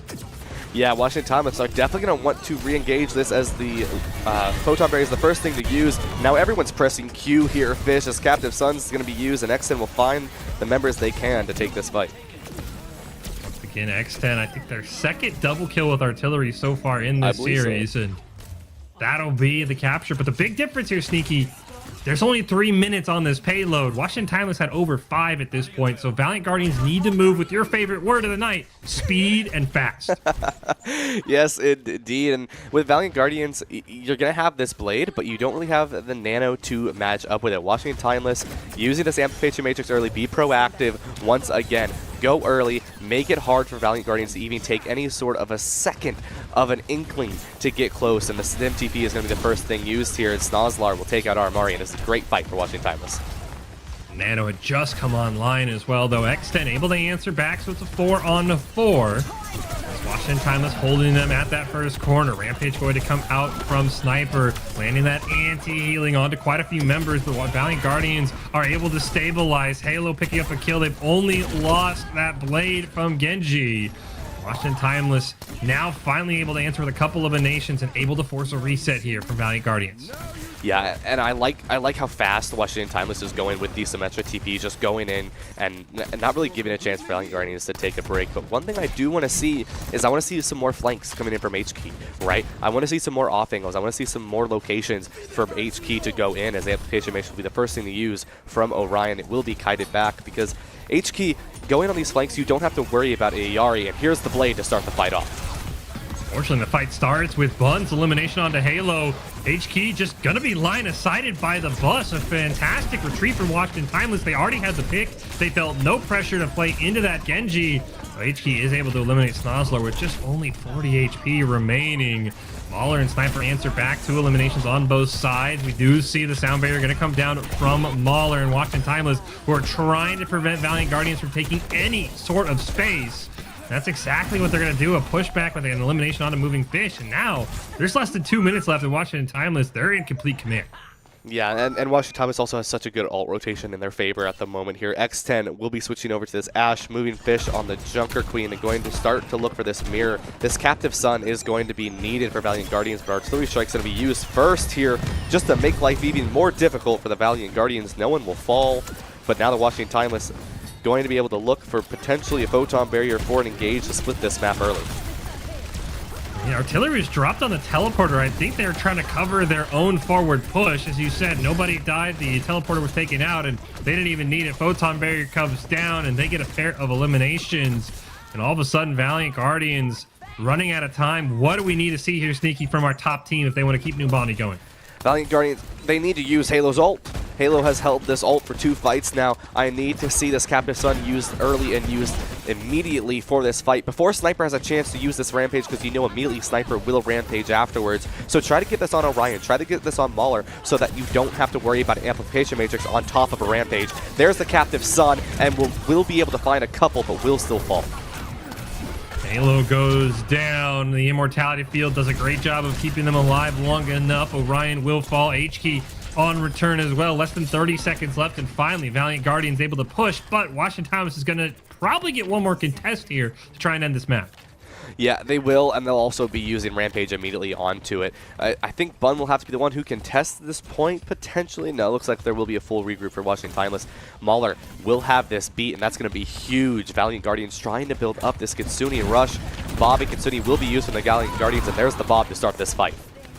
Rampage being held on to for Sniper. They're able to contest just barely. Bob does get taken out, but before Sniper can get the Rampage off, Moving Fish with the elimination. Sound Barrier comes out just a smidge too late as the Kitsune rush is used in response. And there's no shot to end this map. Valiant Guardians able to keep it going. Yeah, and Sniper falling there was just so unfortunate. That Rampage was needed to win that fight. Mauler just not quite able to find that beat in time, but we are going to see some switches come out from Washington Timeless. Orion now going to be on the Kiriko, and Snozzler on this Ashe. So almost a direct mirror. Bun going to still be on the Symmetra. Sniper as well still on this Junker Queen here. HK going to be able to get on this backline, specifically on the Snozzler. And this is going to be very, very dangerous for Washington Timeless, because that dynamite damage is going to be completely counterproductive if you have a Genji on you the whole time. 50 seconds left. Not quite able to get the payload around the corner. Both Rampages up, as well as that blade from H-Key. Who will be the first one to go in? Time on the side of Washington Timeless. They've already got that minute and 3 seconds locked in. How much time will Valiant Guardians have, if any, if we head into overtime? We see here comes the blade from HK. X10 going to be the first one to fall, as the Sound Barrier just a tad too late, but they still pick up 2 eliminations. Photon Barrier going to go down, as well as that Rampage from Sniper going to land onto 3 of the 4 members left alive for Valiant Guardians. The return Rampage, Moving Fish still somehow barely alive in the back line. How is Moving Fish staying alive right now? They have had less than 20% HP most of this fight, and that still the tank for Valiant Guardians does not fall. That was incredible. I don't know how they managed to stay alive, but yet Moving Fish still alive. Kitsune Rush comes out with the Bob, and Washington Timeless could take this one, Fish. Oh, it's in overtime, and as they were around in the corner, I think you're going to be completely right, Sneaky. They are going to stop them barely ahead of an overtime, but it's Washington Timeless, and it's exactly what we talked about leading into this series, right, Sneaky? We know you can win on map 2. We think you're probably favored if we get to map 5. They did win on map 2. Now the question is, how do they win on either Flashpoint or Push to get us to Escort? Yeah, that's now the scary part, right? Is now you have to win one of the 2 types of points here that you struggled on against Drainers earlier today, and which one do you want to take your gambit on, right? Do you want to try and win that on Flashpoint, or do you want to try to win that one onto Push? And either way, it's not a great circumstance to be in, because if you say, okay, yeah, no, we can win Push. All right, well, okay, Escort, that 5th map is already going to be in your favor, but do you really want to be on the back end this entire match where you always have that feeling where you don't have that buffer, right, where you're always going to be risking that loss? Washington Timeless in a interesting spot, but you have to stay calm, and I think that's where Mauler comes in, staying calm, knowing what your strengths are in the compositions, because when Washington Timeless knows what they're doing and they play the comps and they play the maps that they want to play, this is what we see from them, right? We see Washington Timeless play incredibly well, and they end up winning, right? Especially Orion with these Amplification Matrix, which has just been truly incredible the whole game, the whole day, actually, I should say, and this is what's been really helping the Washington Timeless as a whole. And now it's okay. The reason you were up 2 in the first place against Drainers earlier is because you were able to get that control. Now do you think you're going to be able to get this Flashpoint after what happened on Control and earlier what happened on Flashpoint against Drainers? And it really boils down to it. You made a great point, Sneaky.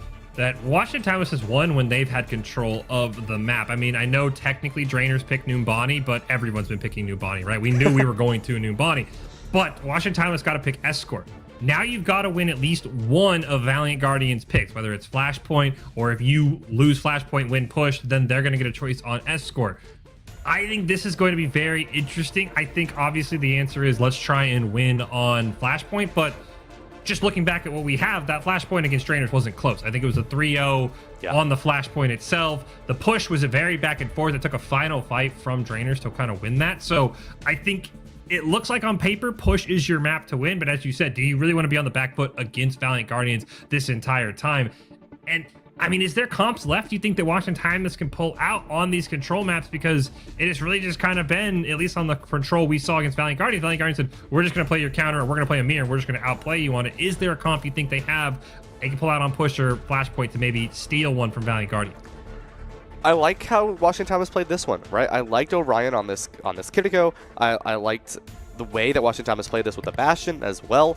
This Jungle Queen comp was good. Valiant Guardians, yes, took the mirror and did win on control, but clearly Washington Timeless can win the mirror if the map is in their favor. So I think depending on what map we end up going to, whether that be a New Junk City or that be Servasa, I think Washington Timeless can definitely bring this one out on the Junker Queen. However, it's going to be a very hard task because, one, you're fighting on point, which already is more of a struggle, and you have to go up against the Valiant Guardians who are okay with taking this mirror and won't resist. And this is a tough spot to be in. I really do. I think we sound like a broken record at this point, but I think it's going to come down to how Washington Timeless plays. They have to prove us wrong, and we're not rooting against them. It's just what we've seen today. I mean, as you mentioned, the first control against Valiant Guardians across two maps, they got 40% combined. It really does feel like Flashpoint could be a repeat. And, I mean, maybe it's Sawhill and Sniper. Maybe you do something different than you did against Drainers with which tank you're going to bring in. And we're actually going to get a different Flashpoint. We've seen New Junk City almost predominantly kind of like that Numbani pick, but it's going to be Servasa. Do you think that changes anything for either of these teams on a different Flashpoint map besides New Junk City? Yes, however, it worries me because it was Valiant Guardian's pick. If it was Washington Timeless's pick, I would say, yes, this works great, because especially on a map like this, you can run a Symmetra and keep your Junk Queen on high ground, especially on points like Gold, where you can get really on that high ground. You don't have to worry about too much, or even the starting point in that purple area where you can play that high ground. I think it's very, very winnable for Washington Timeless. And that's why I would say, if this was Washington Timeless's map pick, I could see them taking this Flashpoint, but it wasn't. And that is more the worry that I have, is that Valiant Guardians chose this map in particular, which means they have a composition in mind, and I wouldn't really doubt them if they chose to go with a Doomfist or another Bastion style of composition, even potentially with an Orisa coming back out, that Battle Cattle coming out with that Bastion, potentially with a Symmetra. I can guarantee see that, or not guarantee, but I can definitely see that coming out from the side of Valiant Guardians, because this map is very, very easy to manipulate with the Symmetra. Or not. I appreciate the breakdown. You know, I wish if only the teams appreciated the breakdown as much as I did, Sneaky, but it is going to be that Junker Queen mirror once again. Again, if you haven't seen Flashpoint, there's 5 of them scattered around the map. They'll unlock one at a time. You need to win 3 of the Flashpoints. Get to 100% before the other team does in order to claim the win and go to game point for either of these teams. It's the first Flashpoint, and just mere seconds away from unlocking. And it's Nozlar dropping very, very low, but able to be stabilized. Orion and the Mauler doing a great job. Now it's HK's turn. The DPS for Valiant Guardians, who's going to be sustained. Trading back and forth, but no real winners quite yet, as we do see health bars for Valiant Guardians. Actually, the ones in the negative. Moving Fish finally does go down. Was a master of staying alive last map at low HP. And here we go. Washington Timeless. They're ready for control this time as they get a team kill. Yeah, and this is, I think, the first time we've actually seen an exact mirror in Junker Queen composition. I think it was relatively close in the past, either with a Baptiste or something of the sort, but now this is an exact mirror coming out from both of these teams, and especially on a point like this purple point here in the center, this I do expect Washington Timeless to thrive in, because there's high ground, because you don't have to play that point as hard as you do on normal control. So I definitely see this in the favor of Washington Timeless here, as Bun is already going to be no abilities and can't quit to get into this high ground. And as you say it, Bun, no abilities and no life. They are sent back to the spawn doors. Sahil, the next target, and it looks like the point will flip here at 67%. In favor of Valiant Guardians, and now they're going to look to push Washington Timeless back. The Kitsune Rush from Orion is going to be used even as they wait for the run back for Bun, as Snozzler will go down. Both sound barriers available, as well as that Rampage. Sahil actually going to go down mid-alt cast, so not able to get any value at all. And you have to wonder if Washington Timeless should have opted for a reset when they lost Bun. Yeah, especially because Flashpoint, it's common to hear in scrims nowadays, it's a 2-fight game mode, and that really is. You know, once you lose fight 1, then you're already at 50%, which you already see from Valiant Guardians. 1 more, and you're moving on, and that Rampage is going to be so good. It's Snozzler falling is going to be it. If you're watching Timeless, I just say reset, go next point. We saw that against Drainers. They lost the point and just said, we're going to fight on point 3. We're not going to take the fight here and force something. And that pretty much seems to be the case. Maybe just trying to build some alt charges, because it is a full bingo board for Valiant Guardians. Everybody's verified on Twitter on that side. Check marks across the board. And Washington Timeless is kind of taking this weird approach here, Sneaky. It looked like they were waiting, maybe trying to lure Valiant Guardians to sleep. They are going to burn 3 ultimates here. Bob's going to come out here as well for Washington Timeless. But you just have to wonder if GG go next point was maybe the right play here, because they're going to get sent back to spawn, and they used every ultimate they had in a losing fight.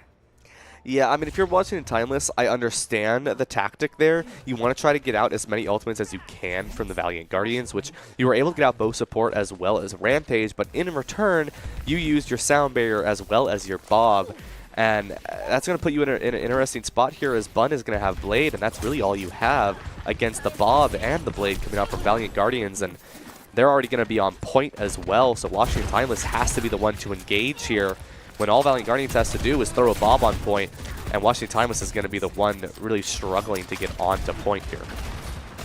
Kitsune Rush just around the corner for Orion. If they're able to stall it long enough, should be available. Bun dropping very, very low. There is that Bob you talked about. Blade going to come out from Bun and immediately eliminate X10. A massive elimination for Washington Timeless. Mauler going to follow it up with a pick onto Aramori. And just that Blade was able to at least lean it in Washington Timeless' favor. Can they finish off the rest of Valiant Guardians? It's going to be the question. They take down H-Key, and they're kind of able to do it despite walking right into a Bob.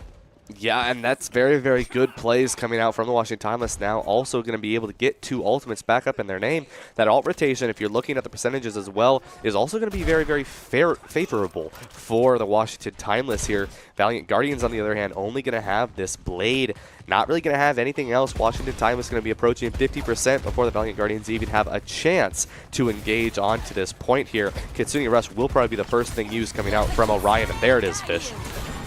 H-Key be able to answer back. It was a huge Blade kill onto X10 that unlocked this point for Washington Timeless. Unfortunately, Halo going to go down from Sawhill, and it looks like Valiant Guardians will hold on to their ults and potentially opt for a quick reset with Halo going down, as Washington Timeless in last fight territory. As you mentioned, the run back so far on Flashpoint. It really is, and now Washington Timeless will have this Rampage, and I kind of want to see it go early. Try to take out Aramori or Halo. You know they're going to have their support ultimate abilities here, so you need to make sure that these supports fall early, but Aramori is not going to give them the chance as the Kitsune Rush comes out. Sawhill's not going to get the chance to ult and return Aramori with the elimination at 99%. Bun going down as well, and a point flip, and now Valiant Guardians able to hold on and maybe 2 fights away from going to match point on Flashpoint. Very much so here, and now Valiant Guardians are in a relatively good spot here. They're going to have beat for anything that Washington Timeless throw at them, which in this case would be Rampage. And I want to see this go fast, and I really got to stop saying that because I do sound like a broken record, but I need to see the Valiant Guardians do something immediately in, but it's not going to happen, and now Washington Timeless have the Bob on point. Bob and Blade, and it's H-Key's Blade that takes out Mauler before the sound barrier is able to go down. Halo got their own sound barrier down in return, and that's going to do it for Washington Timeless on this fight. 99% and then maybe sneaky, maybe get back to contest this. Yeah, potentially you can, as Snozlar will switch over to the Sojourn here. Washington Timeless, I do believe, want to recontest this, and I do respect this decision. You have the ultimate abilities to do it here. And Valiant Guardians, if they can find an early pick on the Moving Fish, this will be a very winnable fight for the Washington Timeless here. Bob going to be used for X10 immediately. Sound Barrier plus Blade coming out for Washington Timeless. It's X10, the first one to fall once again. Sawhill sitting on that Rampage as well as Bun's able to get elimination onto Aramori, and it looks like Washington Timeless will contest at the exactly perfect moment. They'll flip it in their favor, and they'll make it 1-1 as we head to Flashpoint 3. Yeah, and if you're watching Timeless, you're feeling a lot more confident now off of what happened at the Drainers game earlier. You're now not 3-0'd. You are 1-1, and it's very, very close indeed. Washington Timeless, I believe both these teams are going to meet up on this point at the same exact time. It does look like here Sahil still holding on to this Rampage. And Valiant Guardians have nothing, so Washington Timeless, one ultimate will give them this win immediately to go in and just take this point. So one early Kitsune or Rampage, and you're going to be good if you are the Washington Timeless, as there's the Kitsune. Can they win the fight? And it looks like with an early elimination onto Halo, the answer is going to be yes. Flashpoint unlocks right now, and it's immediately going to be picked up by the Washington Timeless. A fantastic job. One ult, one Flashpoint in their favor. Yep, and now the Washington Timeless going to be pretty good here, but Valiant Guardians already back on this point and going to be ready to engage very, very shortly here, and are actually going to get the map flipped on them on this control point. Aramori going to start the fight with the Kitsune Rush, and there's an elimination onto Bun. Rampage still being held onto by Sawhill. The Snozlar goes down with both DPS falling. This looks like a reset for Washington Timeless, and that will be the case, and Valiant Guardians back in control. Yeah, and Valiant Guardians, since they were able to kite that really well earlier on, Washington Timeless was only able to get to about 30% before that next fight came in. And now the Valiant Guardians going to be close to that 50% mark, potentially even 60 or 65, as Washington Timeless, like you mentioned earlier, Fish, still holding on to that Rampage. That needs to be used from the Washington Timeless, because the Valiant Guardians, if you don't use that Rampage, H-Key will throw in their Blade, and then the beat will be there as well. So Washington Timeless needs to make something happen, and they need to make something happen specifically to H-Key or Halo. Beat for Halo about 5% ahead of Maulers. We'll see which one gets dropped first. There it is, coming out from Halo. There's the Rampage in return. Everybody going to be sustained. But oh, Mauler's beat comes down just after Sawhill goes down. Overclock is going to be used by Snozlar. Bob going to be called in for reinforcements. But that tank difference of Moving Fish being alive might make all the difference for Valiant Guardians as Aramori takes down Bun. And unfortunately, just that beat a second too late. And that's the difference on the Flashpoint. Yes, it is, and now Washington Timeless is going to have to fight once more to even this back up. We kind of mentioned it earlier in terms of map being on that back burner, but now it's on that point, right? And Washington Timeless needs to get on this point fast, and they need to make sure that Valiant Guardians can't get secure on it, but all that's there to really contest is Sawhill. There's a Rampage up for Moving Fish, and they're going to rip it immediately. Damage onto Sawhill. The ante, just too much to do anything about. Snozlar going to go down as well, and that's why you talk so much about that Rampage being used, Sneaky. It just won that fight for the Valiant Guardians.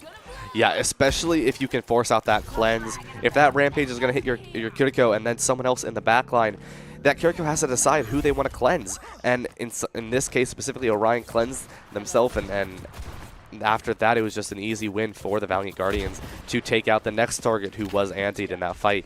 So now Valiant Guardians will be in the lead here. Washington Timeless need to find an early pick onto Aramori here, make sure that Kitsune Rush gets no value, but Aramori is playing really safe right now, and I'm really liking it. Kitsune Rush going to be answered by the Blade from Bun.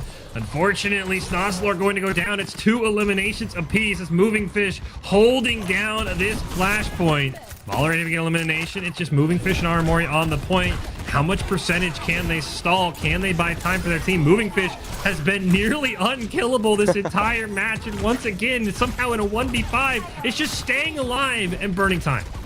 Yeah, Moving Fish will look like to stay alive here. No, Sawhill will find the knife, actually, and that's going to be really, really good for the Washington Timeless here, as now they will be able to reach at least 40% with no tank to get in their way in terms of moving fish. Washington Timeless will have a lot of ultimates in their favor, as well as Valiant Guardians.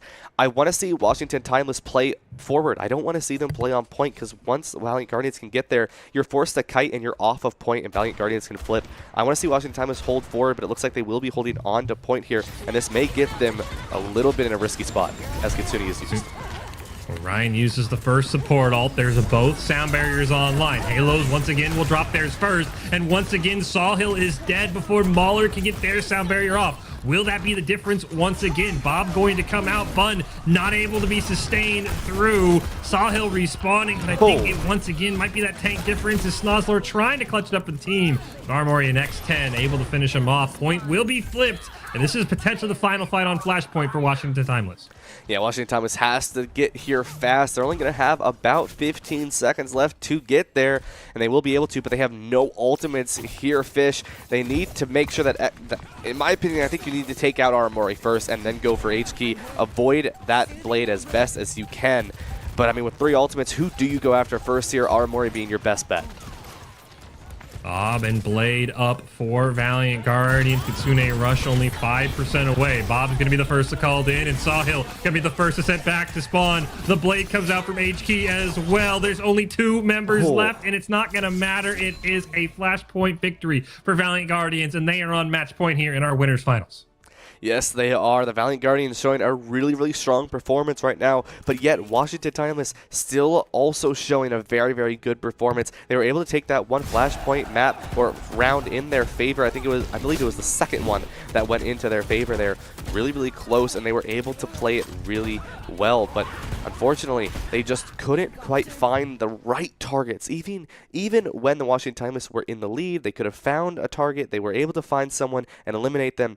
It wasn't the right option, right? A lot of those times, Armory just sort of chilling back on Kiriko, nonetheless, right? Not even on Ana, but on Kiriko, standing back, staying alive, and then using an ultimate ability or keeping that cleanse on whenever was needed, staying alive. And that was so difficult for Washington Timeless, as they were never able to get the right target eliminated. And I think, speaking of targets, the other problem was multiple times, I think 2 times on that map, we had both sound barriers available for both Lucios. Halo gets full value, and unfortunately for the Maulers, Sawhill dies. Yep. Even, I think, one time in the animation of sound barrier, and that proved to be the difference in both those fights, is Sawhill not being there, that tank not able to eat space, and then just the Rampage usage, or maybe non-usage for Sawhill, is the other thing we have to touch on, Sneaky, because there were, I think, several times it sat on it, couldn't find the right value, and that proved to be the difference as well. Yeah, I mean, when it comes to this comp, I think your goal here, keep your tank alive, right? If you are Washington Timeless, keep Sawhill alive, because when Sawhill's alive, the amount of pressure that this Jungle Queen can put in is insane, right? So keeping that tank player alive is so incredibly good, because we saw it on Moving Fish, even in no reason whatsoever for Moving Fish to stay alive, is still alive, right? Yeah. And it proved to show that when Moving Fish was alive, that Jungle Queen value was so incredible and gave so much more value than when Sawhill's Jungle Queen was unfortunately not able to stay alive. And it was so hard, because when you have Moving Fish alive on that Junker Queen, you have players like X10 who can sit back and put in that damage. Players like Armory who can sit back and put in that damage as well. But on the side of Washington Timeless, when Sawhill is dead, now Snozzler has to worry about a Junker Queen on them, and has to worry about X10 also shooting at them at the same exact time. We go to push. It felt like if you had to pick one, if you're a Washington Timeless fan, or just from what we had seen so far, push was going to be the map they probably took down Valiant Guardians on. They looked so much better on that map versus Drainers. I mean, it really was, I think, 5 meters until the very, very end. So this feels like, again, not the situation they want to be in at all, but this feels like where they can look to make that move. Then on Escort, potentially steal one, because this does feel like a very strong payload team. And I'm very curious, because that was a better Flashpoint than we saw against Drainers, against a stronger team than Drainers. So maybe that's going to be the difference. But man, if you're Washington Timeless, you really got to say, how can we make the difference on push? And I think the question for you that I have, Sneaky, is last time on push with Drainers, it was very slow, right? I mean, we saw Drainers with line of sight until they look for something. I don't think Valiant Guardians wants to play that way. Do you think that at all helps Washington Timeless? I think it might, yes, because now Washington Timeless won't be, in a sense, forced to mirror the May and put the pressure that they had to put on Drainers earlier onto Valiant Guardians. I think the mirror of both teams not playing slow is actually going to go in favor of how Washington Timeless likes to play. Do I believe that's going to give them the win? Absolutely not. I think it could go either way in those teams. I think going fast does not guarantee that Timeless is going to win, but I also think going fast is not going to guarantee that Valiant Guardians is going to win. So I'm not saying that whatsoever. But what I am saying is that Washington Timeless, when they play slow, there is a much higher chance that they will lose the map.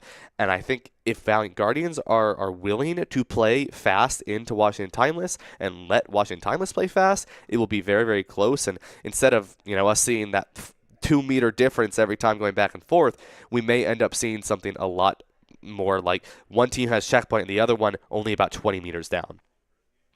We'll have to see. It is going to be Coliseum. That was the pick for Washington Timeless last time when they were in this situation. It does not shock me that this is their pick once again. Against Drainers, very, very close. Speaking of Drainers, sort of a mid-tournament update. They have advanced to the loser semifinals, taking down Chigakami 3-1. So they will continue their tournament here tomorrow alongside the Valiant Guardians, alongside Washington Timeless. Remember, the loser of this just drops down to those lower bracket finals. You're not out of it yet.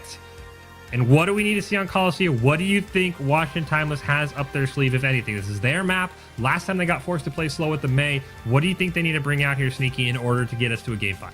I think they've run what they ran originally against Drainers earlier today before having to switch up their comp. Run that Junker Queen, including I actually do like Orion on this Kiriko over the Baptiste. I think it could work.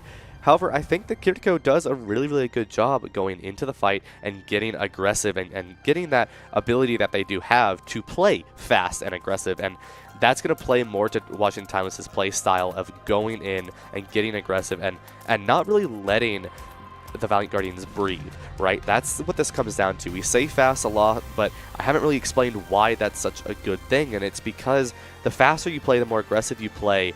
If the enemy team isn't able to kite back and they can't kite and they can't re-engage, then you're in a situation where that aggressiveness, where that aggression just pummels down your opponent without the Ramatra. Yes, pun intended. But you end up in a situation where you're literally getting choked of air and you can't engage because of how fast you're going, because of that aggression, because of all that damage you can put in. So I would like to see a Sojourn. I'd like to see the Junker Queen, potentially even a Bastion come back out with a Kiriko and that Lucio. I think that's going to work best for Washington Timeless here. It is map 4. Coliseum, Washington Timeless' choice. They're trying to extend the series for Valiant Guardians, who have only dropped 2 maps all tournament dating back to last weekend. They are looking to punch their ticket into grand finals and be undefeated at that. Who will be able to claim it? Valiant Guardians looking very strong on Flashpoint. We do see double Reinhardt locked in for now. Of course, plenty of time for them to change, and we'll see, Sneaky, if you can break down these comps before somebody messes with your excellent analysis. I wouldn't mind seeing Reinhardt on either side. It's kind of like the Junker Queen. If you can run this run... Okay. You know what, Fish? It's okay. You tried. It's okay. This is what I wanted to see, though. I did want to see more of this Junker Queen, Kiriko, Lucio. The Ashe, Genji... I'm okay with an Ashe or a Sojourn here. I think the Ashe does give off that dynamite value. And so to see this mirror, I think it's very, very possible. Like we saw earlier, the mirror can very much work for Washington Timeless if they get aggressive, my apologies, and go fast. They get the value on that dynamite, and they can force back players like HK on this Genji. You can already see Valiant Guardians pushing up so much further than Drainer did in this last showdown. Both teams just looking for that first elimination. Dynamite going all over the place. We see Bun dash in, trying to find an elimination. Orion, the first one to drop, incredibly low. Not really being healed up either. Barely hanging on at about 15% now. Finally able to reset that health is the support for Washington Timeless. Moving Fish already low, but we know this player has the version of just staying alive whenever it matters. And that's exactly what they're going to do. Sniper now, the target of aggression. So far, neither team has found a pick in this early back and forth exchange, but you could just see how much more aggressive Valiant Guardians is. But this time it might cost them, as HK going to be the first one eliminated. This is a chance for Washington Timeless. Unfortunately, they're also going to lose their Genji as well. So it's a 4v4. Bob already available for X10, but a sound barrier from the Mauler able to barely keep Snozzler alive at a sliver of HP. Kitsune Rush coming out from Aramori. Snozzler going to be taken out. Orion instead chooses to hold on to that Kitsune Rush, and that might be the difference in that first fight. Is now down to DPS, down both supports. Sneaky, it took him almost 2 minutes, but it's Valiant Guardians who strikes first. Yeah, and this is, if you're watching Timeless, I think you're okay with this, right? This is what you're more comfortable in doing, where the fights last maybe a long time or maybe really, really fast, but both teams get ultimates in a matter of one fight, right? Washington Timeless here has ultimates here, have the ability to take this, and this I think is more comfortable, but this is also why I mentioned it's more likely that we see a 20 meter to a checkpoint situation because of how fast these fights will be taken. And Washington Timeless will need to go immediately, and there's the Kitsune Rush to match it. Aramori, not able to be eliminated, but the Rampage will finish him off. Sniper able to get that kill. We do see the sound barrier going down, but just a little bit too late. But unfortunately, a huge blade return for HK, able to get 2 eliminations. Bob going to be called in here for Snozzler. Every ult thrown out by Washington Timeless, and they're able to start pushing, but just barely. Sneaky as a great ult from HK stops them in their tracks. Yeah, and since we're on this Junker Queen brawl composition, both teams really don't have anything. We're back to a dry fight in a sense. The only one closest is Bun on this blade, and this is where Washington Timeless can take this one back, but they need to start getting forward as HK will fall, but both Genjis are now gone here, Fish. Genjis have had a lot of simultaneous deaths so far on Coliseum. That favors Valiant Guardians just in the fact that they're up 34-8 right now. X10 nearing that Bob as Bun runs back from the spawn. We do see the Kitsune Rush available for Aramori as well, but I think they want to wait for their Genjis. Yeah, and you need to, right? Especially if you're watching Timeless. You have that blade, you don't want to risk it, but Kitsune is going to be used early by Valiant Guardians. Right off the back of the Kitsune, they're going to pick up a double, make it a triple kill here for the Valiant Guardians. HK going to find one more, didn't even get the blade off from Bun, and they're maybe looking at first checkpoint here for the Valiant Guardians. Yep, that was a really good early proactive play coming out from the Valiant Guardians with that Kitsune Rush here. Washington Timeless still haven't been able to use that Dragon Blade yet from Bun, and now Valiant Guardians going to get really close to that checkpoint here, but early you get Bun in and you get the blade as there it is. And Bun unfortunately is eliminated with the blade. Moving Fish gonna add another, and Valiant Guardians has more or less just shifted into another gear, Sneaky, and this push map is starting to get away from Washington Timeless. It is, and that's the hard part about these fast comps is immediately you start to lose your grip and it will start to snowball. That's just push in general. Bun immediately going to switch over to this Mei instead of the Genji.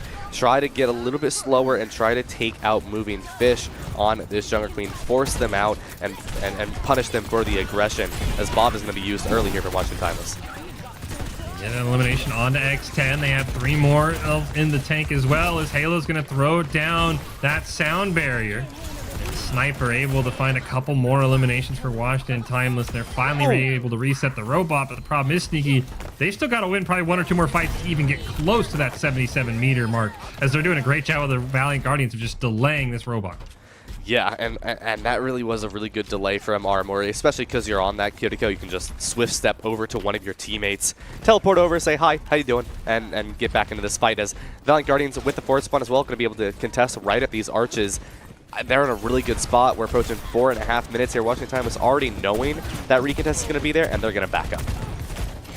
3 ults available for Washington Timeless. And there is the Kitsune Rush to start things out for Orion, trying to force Valiant Guardians back. You see the Maywall go down. Rampage going to come out from Sniper, now in for Sawhill on that tank lineup, and able to get a massive elimination onto Halo. Moving Fish going to go down as well. And that's the first fight they needed to win, Sneaky, but now they've got to win another one if they want to hit that first checkpoint and that 77 meter mark. The Sniper's just looking to delay them at all costs.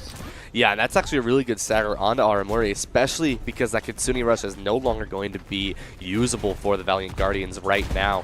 Washington Time is doing their best to spawn hold the Valiant Guardians for now, as they know the ultimate advantage is in their favor. They just need to try and get as close, if not to the checkpoint, as possible. Moving Fish going to look for a drop here into a Rampage very soon, as Blade will find one on a Mauler. HK even able to get away as well, eliminating that sound barrier, and that may be a massive difference. Blizzard is going to go down. Sniper stops Aramori once again, but watching Timeless down in numbers 4-3. Halo and Moving Fish both incredibly low, but once again, it's the ability of this team to stay alive, and looks like that's going to force a reset for Watch Timeless, and they're running out of time. Yeah, and Valiant Guardians only use that blade there, putting them at such a good position. Washington Timeless will be able to start to get a little bit of recontest here as we approach that 3-minute mark. Washington Timeless in a good spot for this recontest. We're back at a neutral 0 for these teams, so Washington Timeless going to be looking to try and find an early pick. Valiant Guardians, on the other hand, not going to be looking for an early pick, but rather an early ultimate ability. Once again, both sound barriers going to be up. Can Mauler keep Sniper alive? That's going to be something to watch out for with this sound barrier. Bob from Snozzler and X10 going to be coming in, so it's now a 6v6 for both these teams. Sound barrier from Mauler going to go out. It doesn't land on the Snozzler, but it keeps everyone alive. Halos in return does the exact same thing, missing out on the Ash, but stabilizing everybody else. Here's the Rampage from Moving Fish. Only going to be able to land onto Bun, and the Cryo Fees should be able to keep that Mei alive, cancel out the anti-healing as Moving Fish and X10 pushed back. There's that Kitsune Rush from Aramori. Will Orion answer with their own ult? Yes, they will. Both teams battling back and forth, but these long fights, they favor the Valiant Guardians because Washington Timeless still has so much further to go, Sneaky.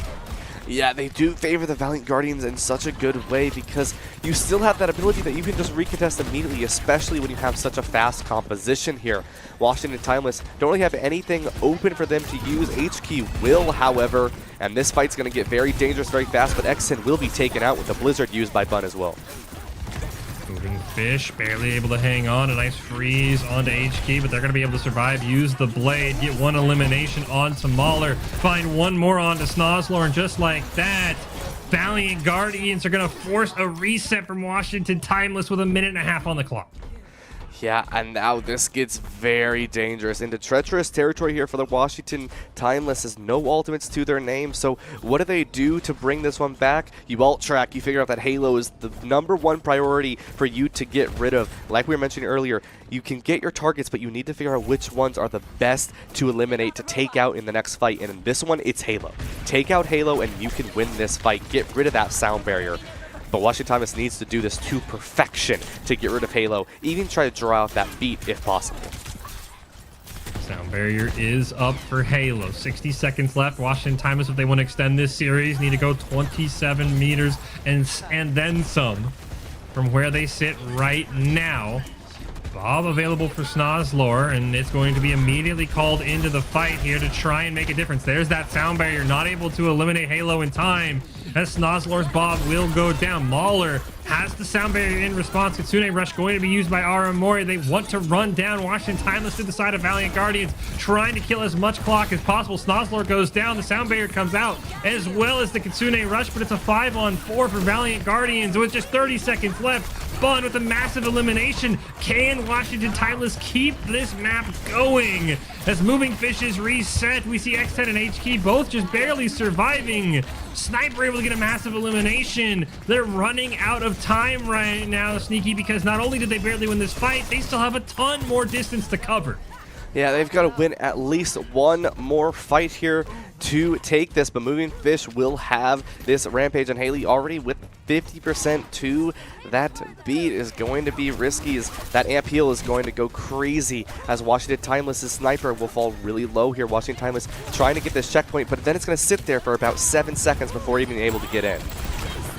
X10 starts the fight and might have ended it right away with a kill on the Snozzlor. Bun gonna go down as well with an assist from Bob. There's the blade and there's the game. Team kill Valiant Guardians, and they are moving on to the grand finals tomorrow.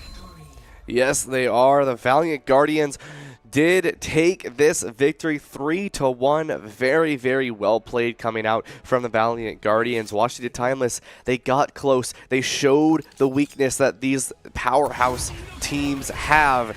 They weren't quite able to take them. And I believe that means that Washington Timeless will be going up against potentially Drainers again in the losers finals, depending on who wins that Drainers match later. But Fish, that was a very incredible performance from both of these teams. Washington Timeless really showing that Valiant Guardians can definitely be taken down. I think that's the biggest thing if you're Washington Timeless, right? As you said, they are going to drop down to those lower finals, but they only have to win one game. Everybody else tomorrow between Drainers, and I believe we have one game match still going, so if they're winning is that. They have to win 2. And as you said, they proved we can find ways to beat Valiant Guardians. Now, Control definitely needs some work. Numbani, so one-sided, it's not even funny. Potentially, maybe even we see Valiant Guardians decide to swap off Numbani if this is our matchup in the grand finals. But it's where can they find that other win to get to Escort? And while they couldn't do it, I think they proved on Flashpoint and Push, they're really, really close to finding ways to stop Valiant Guardians. It's just they need to put 1 or 2 things together. But I would not be shocked if Washington Timeless gets us to a Game 5 tomorrow if they make it back to the grand finals against Valiant Guardians. Oh, yes, 100%. It is entirely possible for Valiant Guardians to even lose this entire tournament, right? Washington Timeless and then Drainers. Both of these teams are very, very strong, especially seeing how strong Drainers is on the control base points, how strong Washington Timeless is on these payload base points. Really, the only point that I would truly say that Valiant Guardians looked dominant on outside of control is Push. And that's the one that was sort of iffy between Washington Timeless and Drainers earlier today. So Valiant Guardians in a very, very good spot, but as you mentioned, shows weakness. They are not unbeatable. Washington Timeless being another team that took a map off of them. Drainers and Washington Timeless being those 2 teams. So if you're Valiant Guardians, you're happy you won that. You're happy you're moving on to the grand finals and you guaranteed top 2. But you're not out of the woods yet. Yeah, the one positive for Valiant Guardians, they get to sit back tomorrow. There's going to be Yes. 2 more matches where there's tournament lives on the line where you're just sitting back and waiting. I think that is a big difference from them and Washington Timeless and Drainers and potentially our 4th team. We have Strix Bad Blood and Vancouver Titans Blue currently playing right now. If that match finishes before we go off on the stream, we'll let you know who advances in that 4th team. But again, as much credit we're giving to Washington Timeless, the top team remains the top team. Valiant Guardians looked incredibly strong. Again, maybe we go off Numbani. It's about the only thing you can say, but it felt like when they went Mir, they dominated Washington Timeless. Yeah. When Timeless tried to go a little off meta, Valiant Guardians knew the counter. This is a team that, even though we're almost hard on them for losing a map, still looks really, really strong. Yes, entirely. And I've got to give such credit to Aramari on that Kiriko, on that Ana. That flex support in general was just incredible. No matter what support it was, just pure annoyance really is what it comes down to. With the anti-nades, with the cleanses, staying safe at all times, no matter what Washington Timeless did, it was always Aramari who was safe, just chilling in the back lines until the time came to where the support needed to come in clutch, and it happened a lot of times. So major credit to Aramari tonight. Well, hopefully we'll be able to hear maybe from Aramori. I do believe we have an interview lined up with hopefully someone from Valiant Guardians. We will take a quick break. We'll hear from our team advancing to the grand finals, and we'll put a nice bow on this Saturday of Calling All Heroes Unite Minor 2. We'll be right back to wrap this one up.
Welcome back to Calling All Heroes Unite Minor 2. Done with our action for the day, but of course, as I said last time, you heard all match long from Sneaky and myself. Let's hear from one of the players involved, H-Key, joining us to break it all down. H-Key, congratulations to you and your team on moving on to the grand finals.